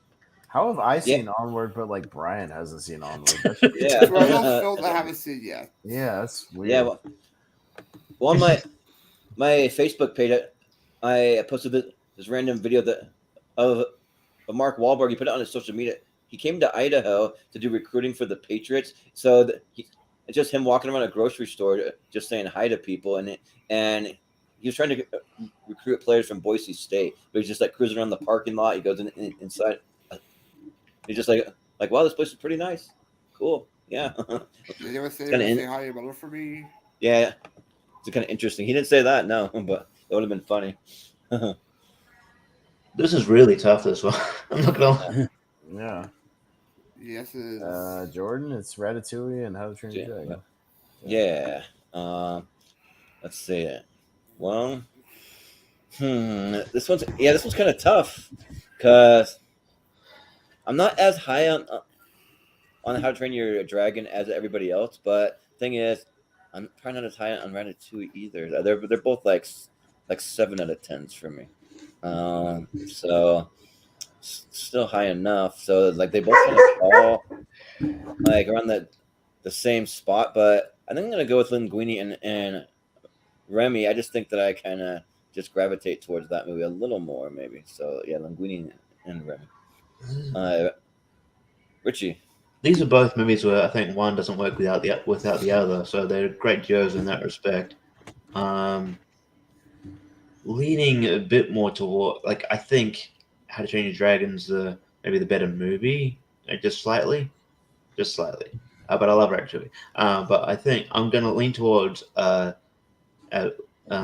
and Remy because I think, like that it's their teamwork and them being a great duo that kind of obviously, it makes them achieve their end goal, and and their friendship, it makes them achieve their end goal. So, that's what the whole movie's about. So, yeah, but it's very close. So, but yeah, I'll go Ratatouille.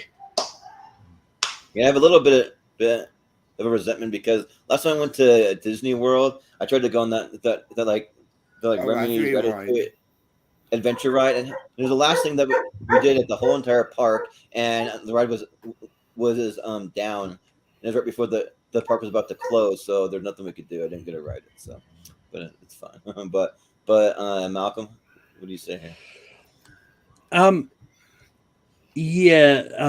This is a bit tough for me because I do like both characters. I think Hagar and Toothless are a great duo, but I think Linguini and Remy, I think, is the better team up, because if it wasn't for Remy, Linguini would not been able to cook. So I'm gonna go Linguini and Remy. Would have been funny if he would have included From Everything Everywhere All at Once. The like chef and the Raccacoonie. He's like, Raccacoonie was the best friend I ever had. You see him like running down the road chasing after him. Like good stuff. But Brian, Yeah, what do you say? this is a always tough matchup, but for duo, I'll go with Louis and Remy. Remy helped Louis learn how to cook and be a better chef. So Louis and Remy. Yeah. Austin. I'll vote for Patton Oswalt over Jay Baruchel. Sure, yeah. There you go. So It's a good Disney versus DreamWorks matchup as well. yeah, it'll be Ratatouille. Right. We got Chuck Nolan and Nolan Wilson. and Wilson up come against on. Jan Silent Bob. Oh, come on. Yeah, I mean, yeah, Tom Hanks is great, but it's a fucking volleyball, and it's Jane Silent Bob. Yeah. Get out of here. Yeah, Jane we just Silent Bob put is through one, Jane is one of the Silent great Bob, modern comedy duos ever. Yeah, ever, yeah. Yeah. It's gotta be Talk Jane about Silent him later. Yeah. Yeah, I mean, Chuck some and Wilson time. was the one that I was definitely confused about why it was there, but like, Yeah. I'm going to go with this. We just wanted to have a fun one, just something out of left field. So, right. Hero and Baymax up against Hank and Minnie from Sesame Man. All right. What a weird match. It's another kind of out of left field one, but It's you, I think. Richie. It's me first. No, Richie. Oh, it's me. Okay. Oh, it's me. Okay. Yeah. This is weird. I mean, probably enjoy Swiss Army Man a bit more, but yeah, it's just like it's not much of a. It is a sweet kind of connection, but like yeah, I kind of get the fact that Daniel Radcliffe is been dead. I was like, I don't know. I think that goes against it. Yeah, and I think Hero and Baymax have really, Baymax is a really cool character, and they have really great chemistry, and yeah, I think it makes a movie. So I'll go Hero and Baymax. Yeah. Malcolm, you said. Yeah, I mean, at least this time, like, both people, and even though one's a dead corpse, it's still an actual person. But yeah, look, I mean, Swiss Army Man is a good movie, and I think Hank and Manny, even though Daniel Radcliffe is really unwilling to do anything, but it all comes down to as far as like they've just somehow worked together. But I'm going to go Hero and Baymax. I think Big Hero 6 is a really good movie. I think Hero and Baymax work well as a team. So yeah. Yeah. Well, Brian. You said? Yeah, I'm also going to go Hero and Baymax based on the teamwork they accomplished in the film. Yeah. Yeah. Austin. Yeah, this should be called "Who's Going to Lose to Jay and Silent Bob in the next round." So that's going to be next. Yeah. Yeah, and like I do think that it's going to be Hero and Baymax. I mean, they both kind of watch out for each other and save each other multiple times. So yeah, we'll go Hero and Baymax. Yeah. All right. Right. God. That we got Dorothy and Toto up against Wallace and Gromit. Two dog matchups. Yeah. 2 dogs. Yeah. No. And who's first? Malcolm. Okay. Yeah. Yeah. First off, I will say I was disappointed that you also didn't include Wizard of Oz and the team stood in it. Oh yeah. Actually could have, yeah.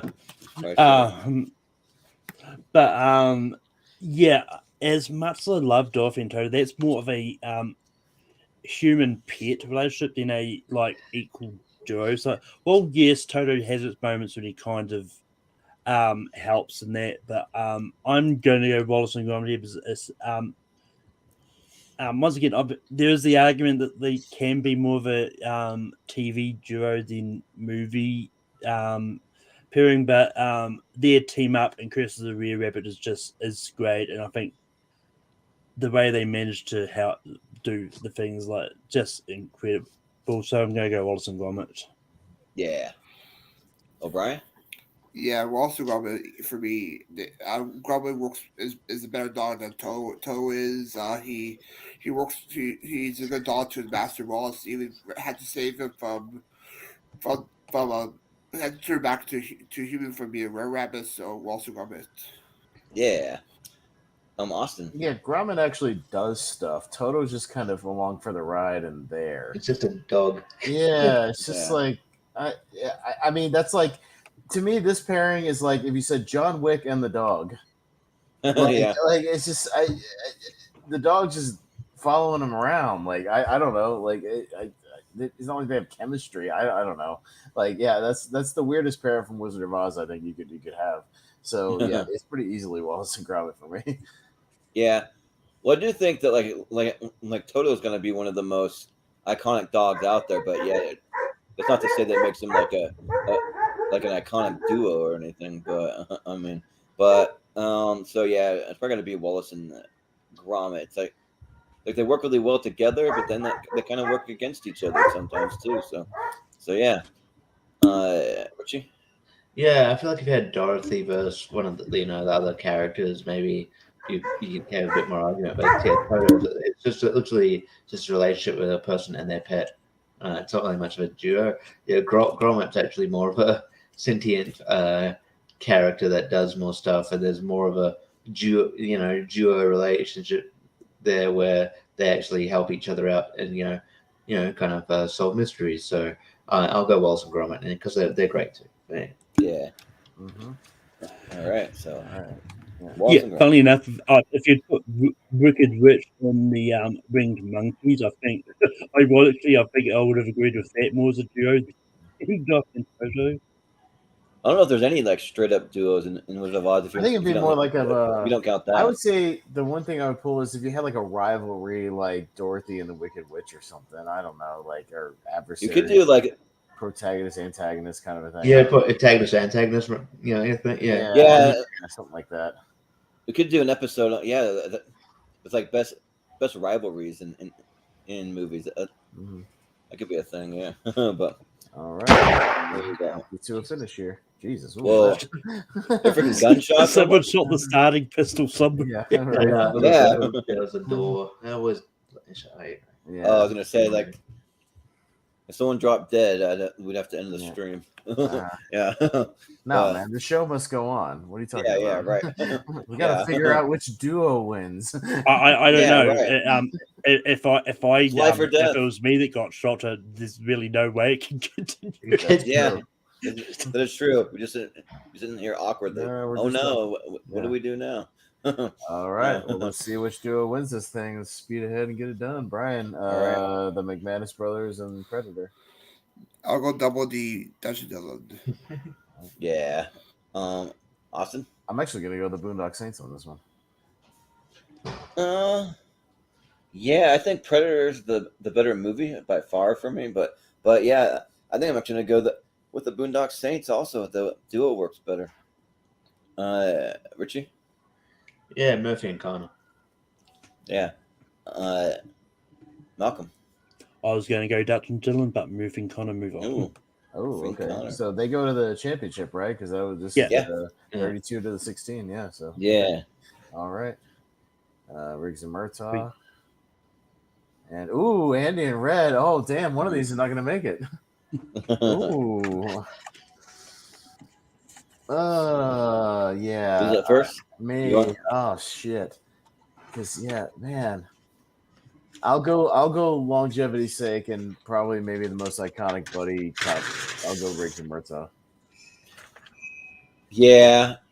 For me, it's actually kind of easy for me. I would actually easily go Riggs and Murtaugh. So,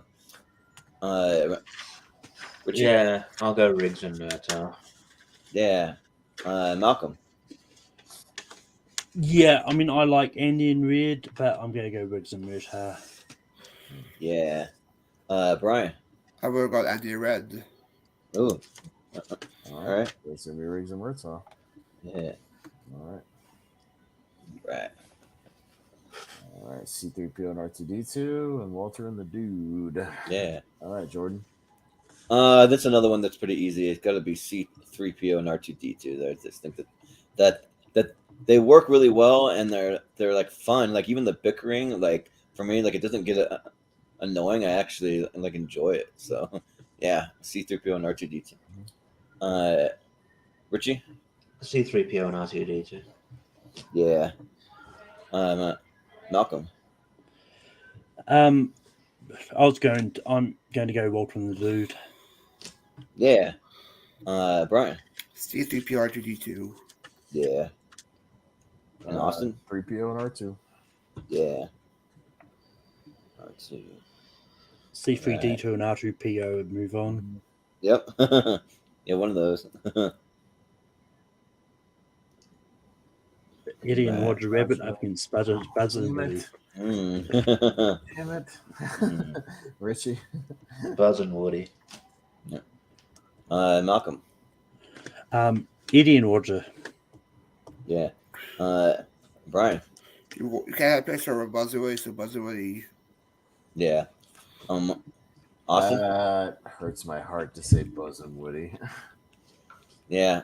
Well, I mean, I kind of feel like Eddie and Roger are together for more of the movie. Not that much more than Buzz and Woody, but probably a little more. So I'd go Eddie and Roger. But I mean, Buzz and Woody have a whole franchise. Yeah. Yeah. But to be fair, Roger Rabbit could have had a franchise if they wanted to go through all the painstaking effort they did to make that movie. I still have a pitch second time. for. I still have a pitch for a Roger Rabbit sequel that I pitched on a podcast about movies with me and Jacob about Roger getting lost behind in the CGI era. But that's that's my pitch. But Agents J and K up against Vincent and Julius. Yeah, all right. Yeah. Malcolm. J and K. Yeah. Brian. JK. Yeah. Austin. Yeah, the Men in Black. Yeah, I'll go with J and K all the way. Richie. Agents J and K Rowling. Yeah. Agents Just Kidding. Move on. Yeah. Mm-hmm. I think J and K all the way is like something from that Six Man movie. What are we talking about? J.K. Simmons wasn't even in that matchup. Yeah. Got Logan and X-23 up against the Blues Brothers. All right. Brian. All right, Brian. Logan.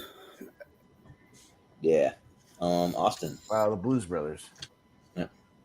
You know me, Logan and X-23. Richie. Blues Brothers. Just under you, Malcolm. I like Logan, but it is more of a father-daughter relationship than it is an actual duo. I'm going to go Blues Brothers. That could be All right, Yeah. The last time I let you run the bracket, Malcolm. All right. No, just kidding. It actually helps when you do. Tommy Boy. Yeah, Tommy Boy and Lemon the Boo. All right. Me first. I'm going to go Tommy and Richard. Great comedic duo. Yeah, Tommy and Richard are just in it for like basically the whole movie. So yeah, I'll go with that. Richie.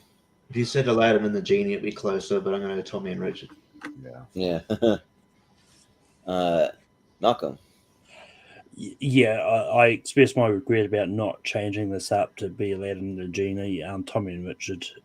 I think it actually works. I like this duo, but Brian. That guy and then I'll go Tommy Richard. Yeah.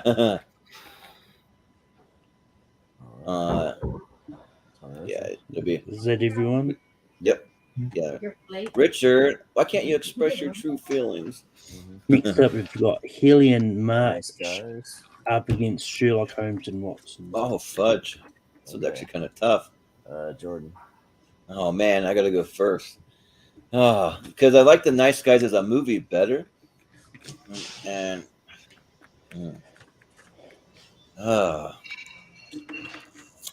man, this is not easy. I think I'm going to go Healy and March by a hair. So, Richie. Holmes and Watson. Yeah. Malcolm? I'm going to go the better Holmes and Watson. Mm-hmm. Yeah. Brian? Marcus Tomoline, Holmes and Watson. Yeah. Austin? Yeah, I'm also going to go Holmes and Watson. Yeah. It'll be Holmes and Watson. I was writing all these down. I'm sure someone else is too, but I'm sure Malcolm can get it. Yeah, no, I'm doing it as well. Yeah. All right, sounds good. All right. Inside. Hunt for the Wilder People and Thelma and Louise. Yeah. Richie? Thelma and Louise. Yeah. Malcolm. Hick and Ricky. Yeah. Brian.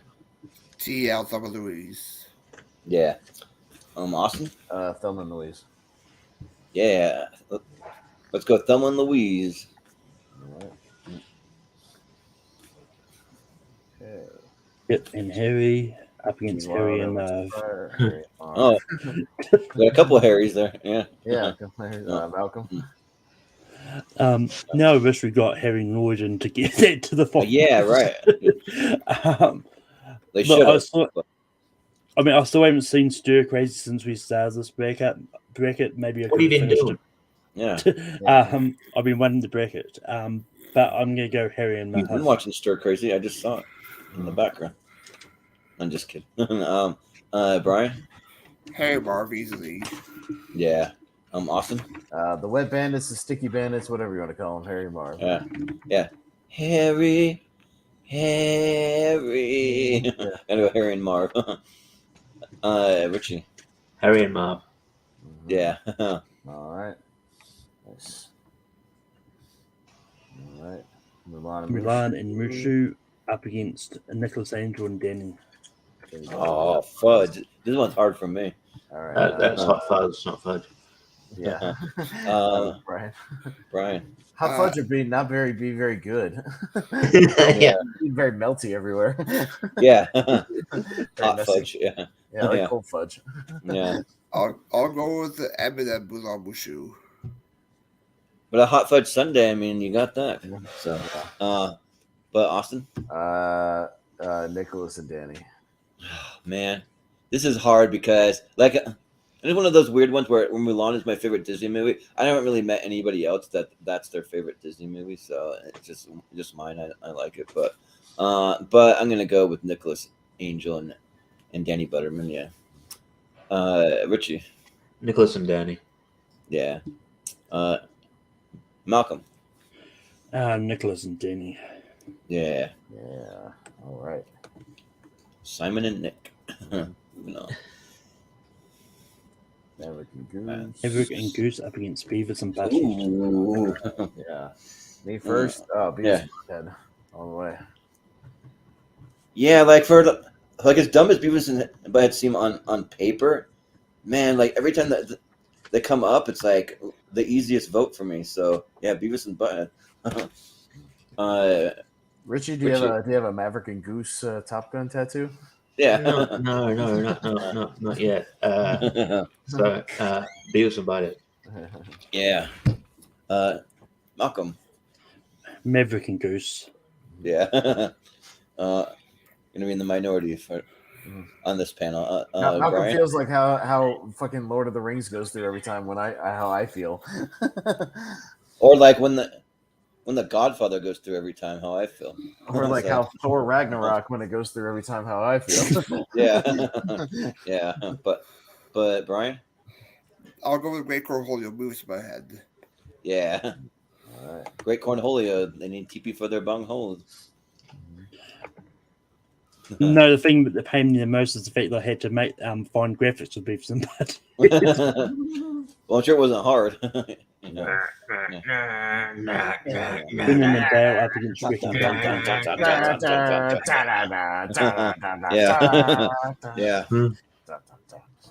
All right, Step Brothers and Shrek and Donkey. Jordan.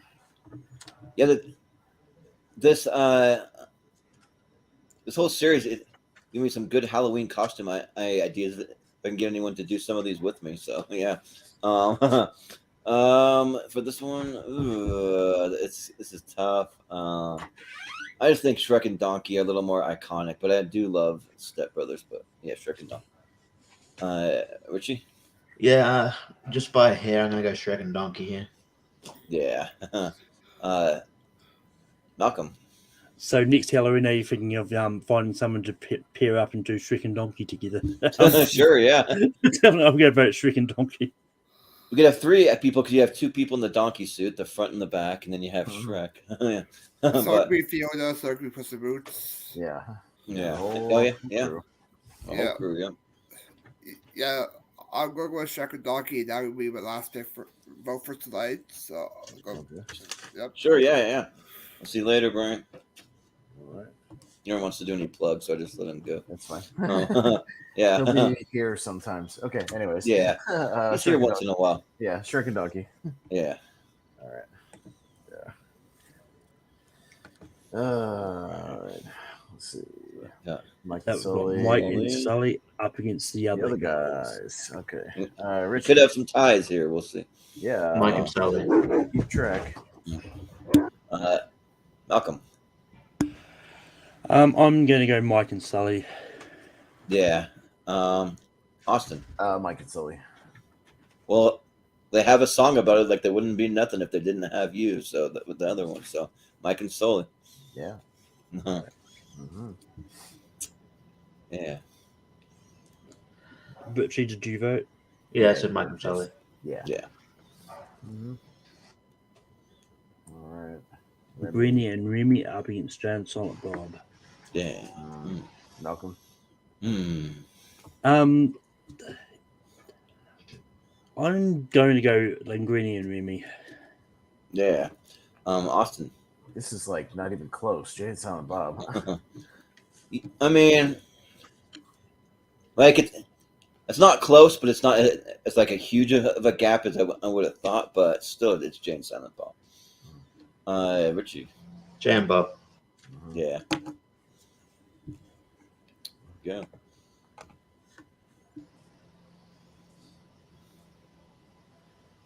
Hero and Baymax up against Wallace and Gromit. All right. Like this match. Me, I'll go Wallace and Gromit. Yeah, like, well, like, I was actually set to vote for one, but now the more I think about it, I might even like flip.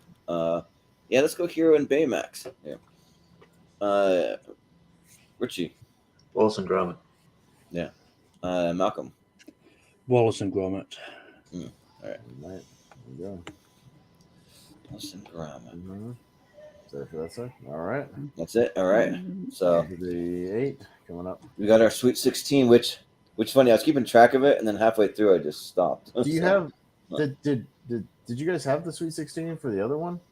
Candy? Malcolm. I don't know where it. I don't remember what made it. I know Han and Chewie definitely made it. Yeah. But yeah. I have it in my note app somewhere. I can search for it and see. Yeah. Yeah. But we've got Murphy and Connor up against Riggs and Murta. All right. So we got our 16. Now it's just seeing who wins this tournament. Jordan. I think I gotta go with Riggs and Murtaugh. I think they're a little more iconic, and they kind of like help bring each other kind of back to sanity. So yeah, but Richie. Riggs and Murtaugh. Yeah. Malcolm. Riggs and Murta. Yeah. Austin. Yeah, I think when people think of like buddy cops, it's like Riggs and Murtaugh are like one of the first things you think of. Yeah. So, The weapon. Next up, I think this is going to be a tough one too. For what I remember, it's C-3PO up against Buzz and Woody. Oh, jeez. Shit. All right. Hey, Richie, it's a tough one. Go first. Yeah. Yeah. You go first. C-3PO and R2-D2. Yeah. Malcolm. C-3PO and R2-D2. Yeah. Both Austin. from my childhood. The slightly longer childhood goes to C-3PO and R2. Yeah. I used to have a sound pack for my computer, so like they'd make like R2D2 sound, or like when I shut down, and they'd say that. It's like, if you don't mind, sir, I'll be shutting down for a while. Like just some like lines from them. So yeah, they're they're fun. So C-3PO and R2-D2. But maybe Buzz and Woody will have a better bracket in the championship. We'll see. Yeah, Yeah. we'll see. All right. Let's see. Men in Black. P and K up against Elwood and Jake. All I'd right. love to see a crossover between these two. Yeah. Yeah. Kind of. Be interesting. Malcolm. I'm going to go J and K. Yeah. Austin. Blues Brothers. I'm gonna go to or go with J and K. I go back to Men in Black way more. So, Richie. And yeah, Blues Brothers. Ooh, So we have a first tie. Right. Richie. Yeah. Richie, what'd you go? That's me. Yeah. Yeah. Can't. Blues Brothers. Oh, okay. All right. Blues Brothers. Who's brother? Tommy and Richard up against Sherlock Holmes and Watson. Okay. I'll go with Tommy Boy. Yeah. I was just checking the end line on the rotary girder. I'm retarded. Let's go with Tommy Boy. Get your niner in there, Yeah. Richie. You're a niner. Yeah. Holmes and Watson. Malcolm.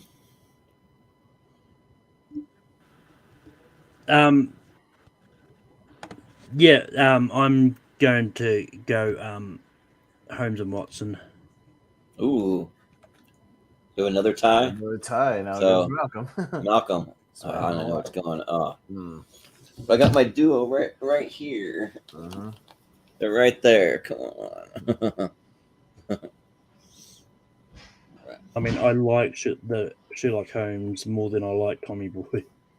Yeah, that's fair. Of course you do. Yeah, of course. Yeah. All right. Thelma and Louise and Harry and Marv. Jordan. Oh, it's got to be Harry and Marv. Easy for me. Richie. Harry and Marv. Yep. Malcolm. Harry and Marv. Yeah. Austin. You're afraid of the dark too, Marv. I mean, come on. Yeah. You're sick. I'm not sick. It's a sick thing to do. Yeah. All right. And Marv. Yep. You could probably quote that movie from beginning to end. Honestly, I've seen that movie like 300 times. Jordan, we could do a show, and me and you back and forth could play all the characters and probably quote that entire movie. Yeah. Yep. Because I had it on VHS, so I've seen it just as many times probably as you. Like just watching it. Number 662. Now. Number 643. Now. Ooh, Hot Fuzz and Beavis and Butthead. Ooh. Oh, come on. Yeah. All right, Richie. It's a hard one. Go ahead. Angel and Butterman. Yeah. Malcolm. You're muted or you haven't said anything yet. I haven't. I was muted, but I didn't say anything either. Nicholas Angel and Penny Butterman. Yeah. Austin. Here's going to be my one argument. The better movie, Hot Fuzz, Angel and Butterman. Hot Fuzz and Angel Butterman. That'd be my one little way I decide this one. Yeah, but like I grew up with Beavis and but I've been loving him since I was a kid. So Beavis and Butthead. So It's gonna be tied Hot to you, Fuzz. Austin. No, it's not. We all voted for Hot Fuzz. Oh, did you vote for Hot Fuzz, Richie? I thought you voted for Beavis and Butthead. No, he voted for Hot Fuzz. Okay. He's muted. But he's muted, Yeah. but I voted Angel and Butterman. Same logic as Pez. If it's a movie tournament, if there's a TV tournament, I can go Beavis and Butthead almost all day, like to the finals. But They had two movies at least. I know, but Hot Fuzz is higher than either of the Beavis and Butthead movies in my 128. So yeah, it is higher in my 128 too, probably. So. Yeah. But, Malcolm, Shrek and Donkey, Mike and Sully. DreamWorks versus Pixar. Jesus. Yeah. All right, Malcolm. Yeah.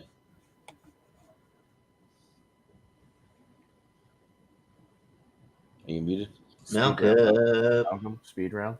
Yeah. Yeah, I'm going to go Shrek and Donkey. Is your computer running slow or something? Yeah. Yeah. No, Yeah, that's it.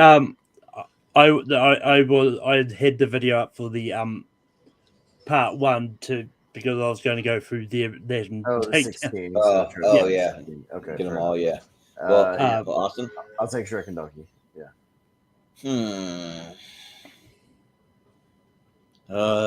Yeah, let's go Shrek and Donkey. It's close. Richie? Oh, I haven't voted yet, but anyway. Yeah.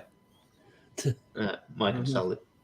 See, he's not paying okay. attention, so Yeah. I have to pay attention. I mean, I was Right.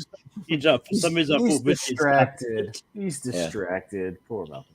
All right. It's weird how you forget who goes first when you're actually like running it. Like I do that all the time. It's like you forget. I don't know. Mm-hmm. That's why you have a co-host who keeps track. Yeah. Jay and Bob, Wallace and Gromit. Oh, come on. Well, That's not first, easy. Jay and Bob, easy.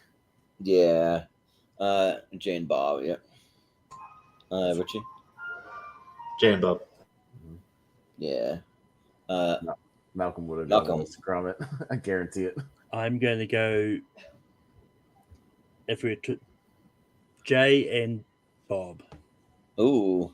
Interesting. I thought he would have said Wallace and Gromit. Yeah. You're right.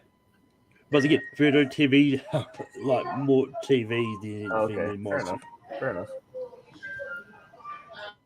For some reason, I missed one. I only have 15. I don't know why, but I must have forgotten. Well, I got all 16, so Yeah, he's Okay. 60, so Yeah, you could literally just send it to me, and it'll. well, I mean, it's important. Like realistically, it's more important for me to have them because I'm probably making the he's championship. gonna make the Yeah, press. right. Yeah. Yeah, that's Yeah, true. right. All right. Lethal Weapon, and I think it's C-3PO and R2. Yeah. Ooh, All right. okay. Jordan. Oh, it's got to be C-3PO and R2. They're just more iconic for me personally. So, Richie. Yeah, C-3PO and R2-D2. Yeah. Malcolm. Yeah, I was actually going to go Briggs and Murtaugh here. Yeah. Austin. 3PO and R2, but Riggs and Murtaugh would win like a buddy cop tournament pretty easily. Yeah. Yeah.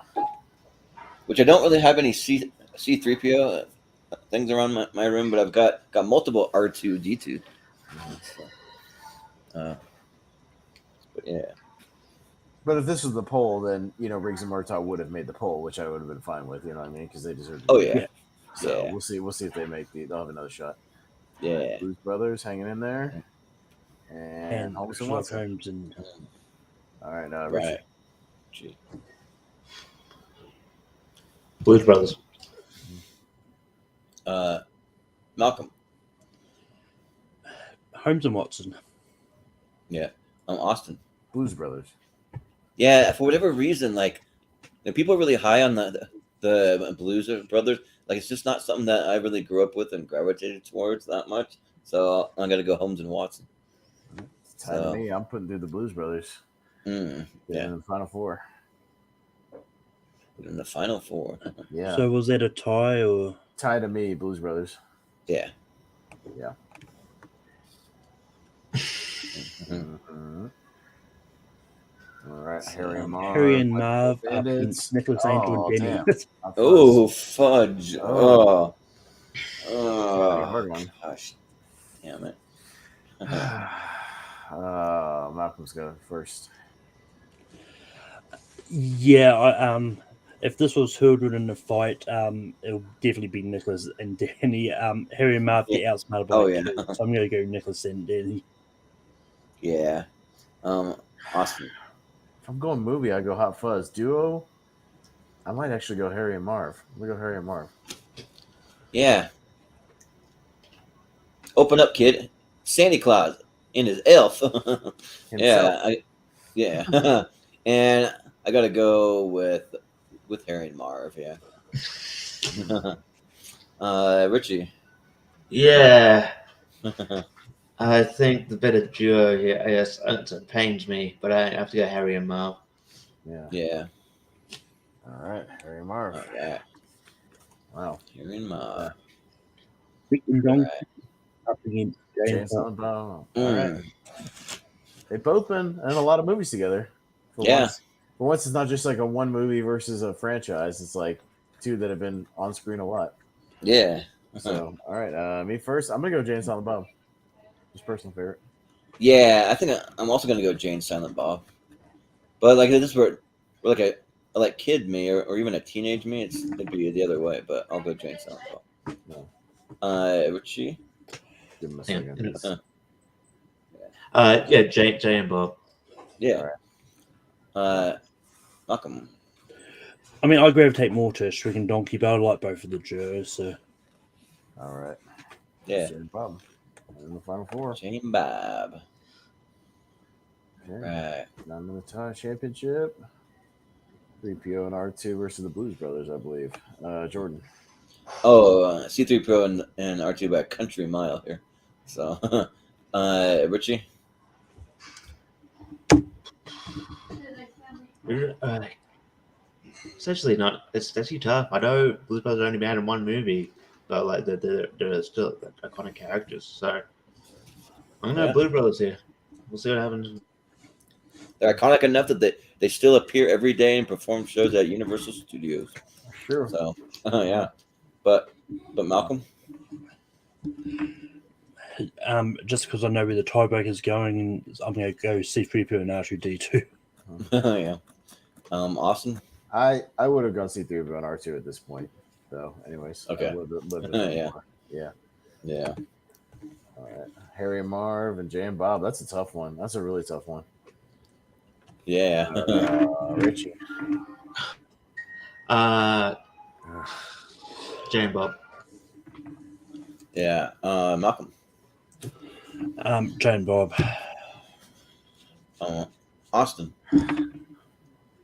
Jay and Silent Bob. I would have gone Harry and Marv. But... I know. Yeah. It sucks. It sucks. It's tough. That's really It's tough. tough. Though. It's really tough. Because I could go back and watch the Jay and Bob stuff and like just watch Kevin Smith. Like his reactions, and then I can go back and just watch Jay. You know, like there's a, oh, it's just fun. And Jay, I love Jay and Silent Bob Straight Back so much. Well, still,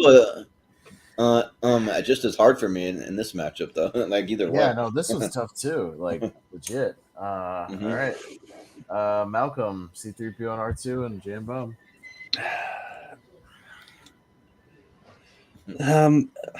This is tough, but I'm probably going to go for the one I gravitate just a little more. I'm going to go Jay and Silent Bob. Yeah. Austin. This might be harder if it was Star Wars versus VSQ if it was Han and Chewie. Yeah. So I'm gonna go Jay and Bob actually. Yeah, like I think I was actually all set no matter who won, Jay and Bob or Harry and Marv. I was gonna vote for one of those, so it'll be Jay and Bob for me. Hi, Richie. How are you? Good. That's good. Richie. Did you get up too much today? Jay and Bob. Yeah. It's all good. Two conversations at once. Hey, put her on the air. Let's talk. Jay and Yeah. Bob or C3PO and R2D2? Yeah. Who's the more iconic movie to it? But it's Jay and Bob. Jay and Bob, Yeah. clean sweep for the finals. Jay and Bob. Wow. Nice. Wow. Like I said, I think it might have been slightly tougher if it was Han and Chewie, honestly, because that would be that would be really, really tough. Yeah. I mean, But they could happen in the championship.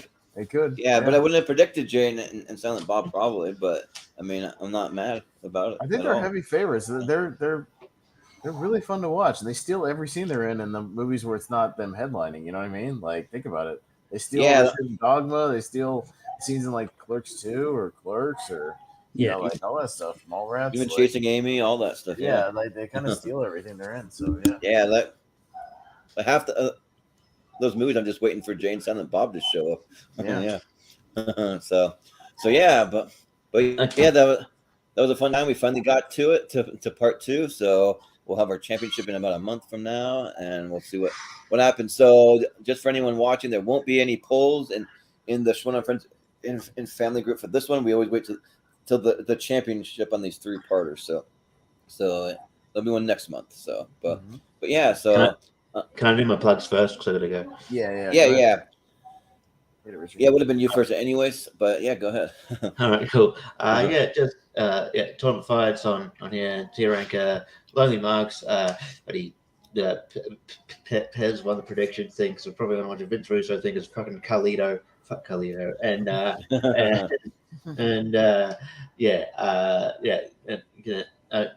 debate coming up, like recording soon with both Malcolm and And I'm hosting it, so it's all three of us. all three. And then I'll be in the singles Full Metal tournament as well at some point. And Thanks Killing went up yesterday for time of stream, and I finished watching Chopping Wall, so we record that today, and so check that out.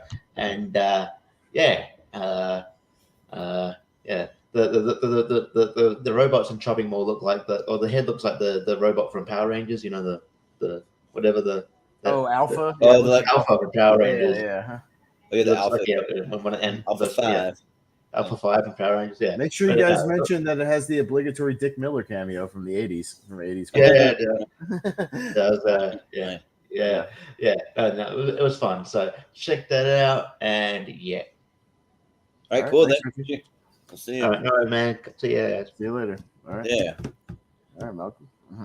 Yeah. I was thinking that I should have signed up for the Full Metal singles tournament. Like I always miss whenever those signups are for some reason, but it's all good. But Malcolm. Well, did they? I'll mention the Moose too. If we end up doing our Mighty Ducks thing, I challenge you, Jordan, in a Home Alone 1 and 2. Yeah, we should do that too. Yeah, I'll challenge you in Totally. that. I know those movies backwards and forwards too. So same, yeah. No, not any of the rest of the franchise. Just 1 and 2. That's it. Just Macaulay. Do you know The Sandlot? I could challenge you in that too, but if you know that. Yeah. Well, we could just do like a '90s family film like thing. Yeah, I can challenge you in that for sure. Yeah, actually could. Yeah, but yeah, we can go ahead, Malcolm. Jordan, you did sign up for the Full Metal singles tournament. I've got you in a playing match. Oh, nice! Yeah. I didn't even realize that. For some reason, I thought I didn't sign up. So unless someone hacked your account and signed you up for the Full Metal singles, yeah, right. Then your name was definitely on the post. Well, it's one of the rare ones that I actually did sign up for, because like every time there'll be like signups, I'll be like shit, that I saw it 2 days too late or something. That usually happens. But yeah, just based on the first two matchups I looked at when I was going through, finding out this 16 that's going to join the 16 from tonight, and Doc and Marty, Obi-Wan, and Qui-Gon are going to be there as well. Nice. It'll be tough. It is. But you can find me on Take 3 Productions, host Rankin. Normally every Sunday. This week we're doing it on Monday because of Mother's Day, and it's doing superhero movie performances that should have been nominated for an Oscar.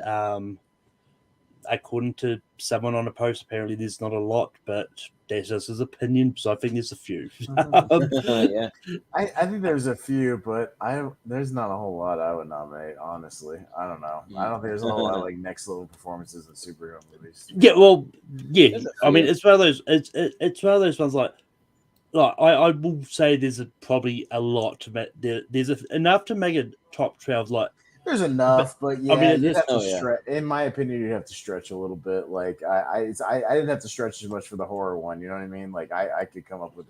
I came up with like 40 for that one. Superhero, I'd be stretching a little bit. Well, yeah. I mean, to be fair, like when it comes to horror, like you've got horror going up all the way to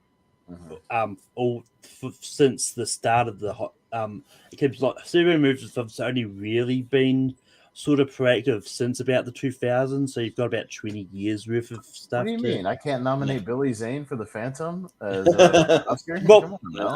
Well, I know there was some before that. I was saying more prevalent since the 2000s. That's what I mean. You can't nominate Dolph Lundgren as the Punisher? Come on. Hell yeah.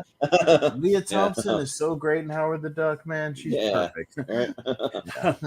But and you can find me all over the place and hosting trivia or being tournaments or debating. So yeah. And Austin, where can we find you? Yeah, I'll be on Lonely Marks on Thursday night. I won the predictions, so that's cool. I'll be very happy, man, on that show because I haven't won anything before.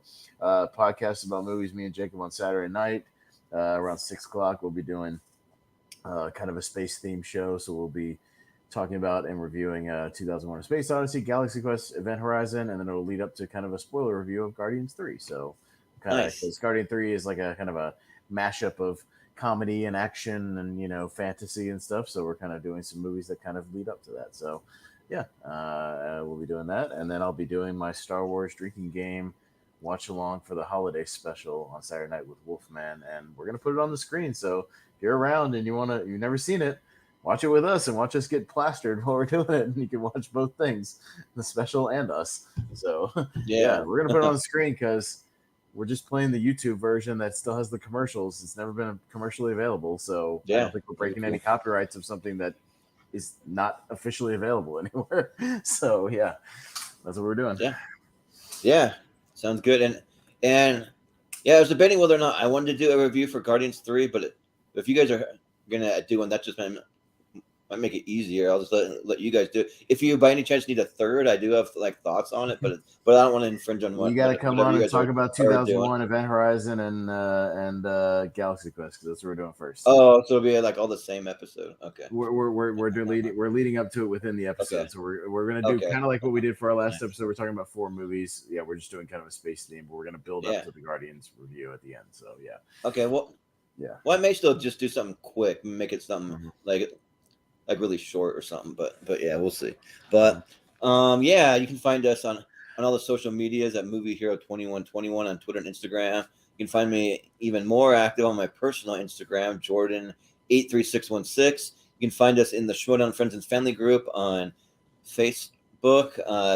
We won't have a poll, like I said, but it'll be there next month when we do the championship. So watch for that. And then you can also tune in. We had a trivia match that was last night, and so far we have not gotten any copyright strike. Didn't get one for the one before, and we haven't gotten any yet for this one. So fingers crossed it'll just stay up on the channel. It's because Ryan purposely talked over everything, so there's no copyright. It just heard. Yeah, yeah, right. Yeah, like he is a talker, but it's entertaining, kind of, to an extent. He's a good dude. He just talks a lot. Yeah. I have to remind him to stop giving clues away from talking so much. Yeah, right. but yeah, and then we'll be having some podcasts coming up soon.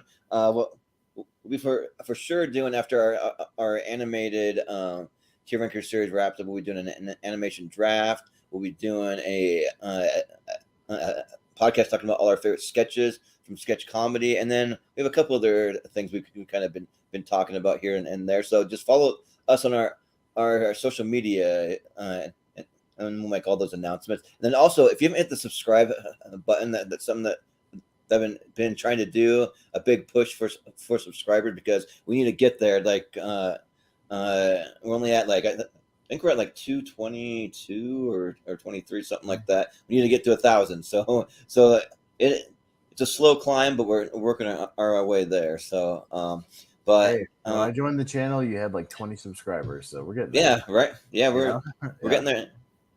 And just this week alone, we got 5 subscribers. So for us, that's good. So, yeah. And then I'll just give a little usual preview of what's coming up on tournament fights and tier ranker. Our next episode will be next Monday, where we'll be doing a Mother's Day episode of Best Movie Mom. So we won't have anything as far as tournament fights and tier ranker goes for the rest of this week. We'll be doing it Monday, so because I'll be out of town at my sister's wedding, helping out with that. And then we will be doing. Hopefully, it'll all come through if we can get his list. Wolfman's top 64 on Tuesday, so we'll see. I mean, I'll remind him again in a couple of days. If I don't get it by Saturday, we'll sub something else then. So I'll say that. Yeah, if we don't get it, there's a chance that we could do one of our best movies of 2012, but it just depends. We'll talk to Malcolm and to see how that's coming along, though, to do it, put it together that quick. But and then we're doing the following Friday. We're doing our best animated movies of the 90s as a tier ranker. So that'll be our last decade for animated movies. And then when we get into best movies of 2012, but we had to shift some things around because it's going to be a 3-part series. We actually confirmed with 2 out of 3. So we're just gonna go with it. We did confirm with Kevin Smets and Paul Preston. I just haven't heard from Adam Witt yet, but I imagine he'll be good to do it on. See, it'll be Wednesday, Tuesday, May 23rd. We're going to be doing our Nick Cage versus Keanu Reeves match with all those guys, and then because of that, we don't want to do too many episodes in a row. So we actually pushed part 1 of the best movies of 2012 to Wednesday. It's a series that'll start Wednesday, and we'll be doing part 2 on Friday, and then part 3. We haven't decided yet, but we're going to push it to the following week sometime. We might do it Sunday. We may do it just later on in the week, so we'll keep you posted about all of that. We just had to shuffle a few things around, but then we have our best and worst movie remakes. Those are coming up. We have our movie hero random tournament fight where we're going to put all of our favorite movies from our top 128 plus 20 wild cards each into a big wheel. We're going to spin it 64 times, and the first 64 movies to pop up will be in a big tournament. So we're going to do that just once a month until we run out of movies. So that may or may not take a while. It'll probably take at least like a year probably to get through all of them, maybe longer. So and then we have just a couple more. We got best vacation movies coming up. And then, of course, we'll have our best movie duos championship. That will be next month. And then we'll be doing the same thing that we're doing for best movie moms. We're doing it for Father's Day for best movie dads. So there's a little preview of what's coming up in the immediate future. And then if you sign up for the Patreon, moviehero.com/Patreon, I'm about to post. I'm going to try to do it either tonight or first thing in the morning. We'll see how it goes. But the extended schedule for the channel for tournament fights and tier rankers. So if you want first dibs on signing up for some episodes, because certain episodes do fill up fast, then you can see it there. So yeah, and also we really appreciate it when you sign up. We put all the money that we get from the Patreon right back into the channel. We want to do bigger and better things. Like speaking of some bigger and better things, one of my best friends just sent me a green screen for my birthday, so I'm going to be playing around with that soon, kind of seeing what I can do with some green screen. So maybe next time I'll be coming to you from the moon or from like some like crazy destination. You never know what can happen. So we'll see. I'm going to have some fun with it. So yeah, but anyways, yeah, that will do it for us tonight. So thanks again, guys, and for Malcolm, for Austin, for Brian, for Richie, I've been Jordan, the movie hero Anderson, and we will see you next time.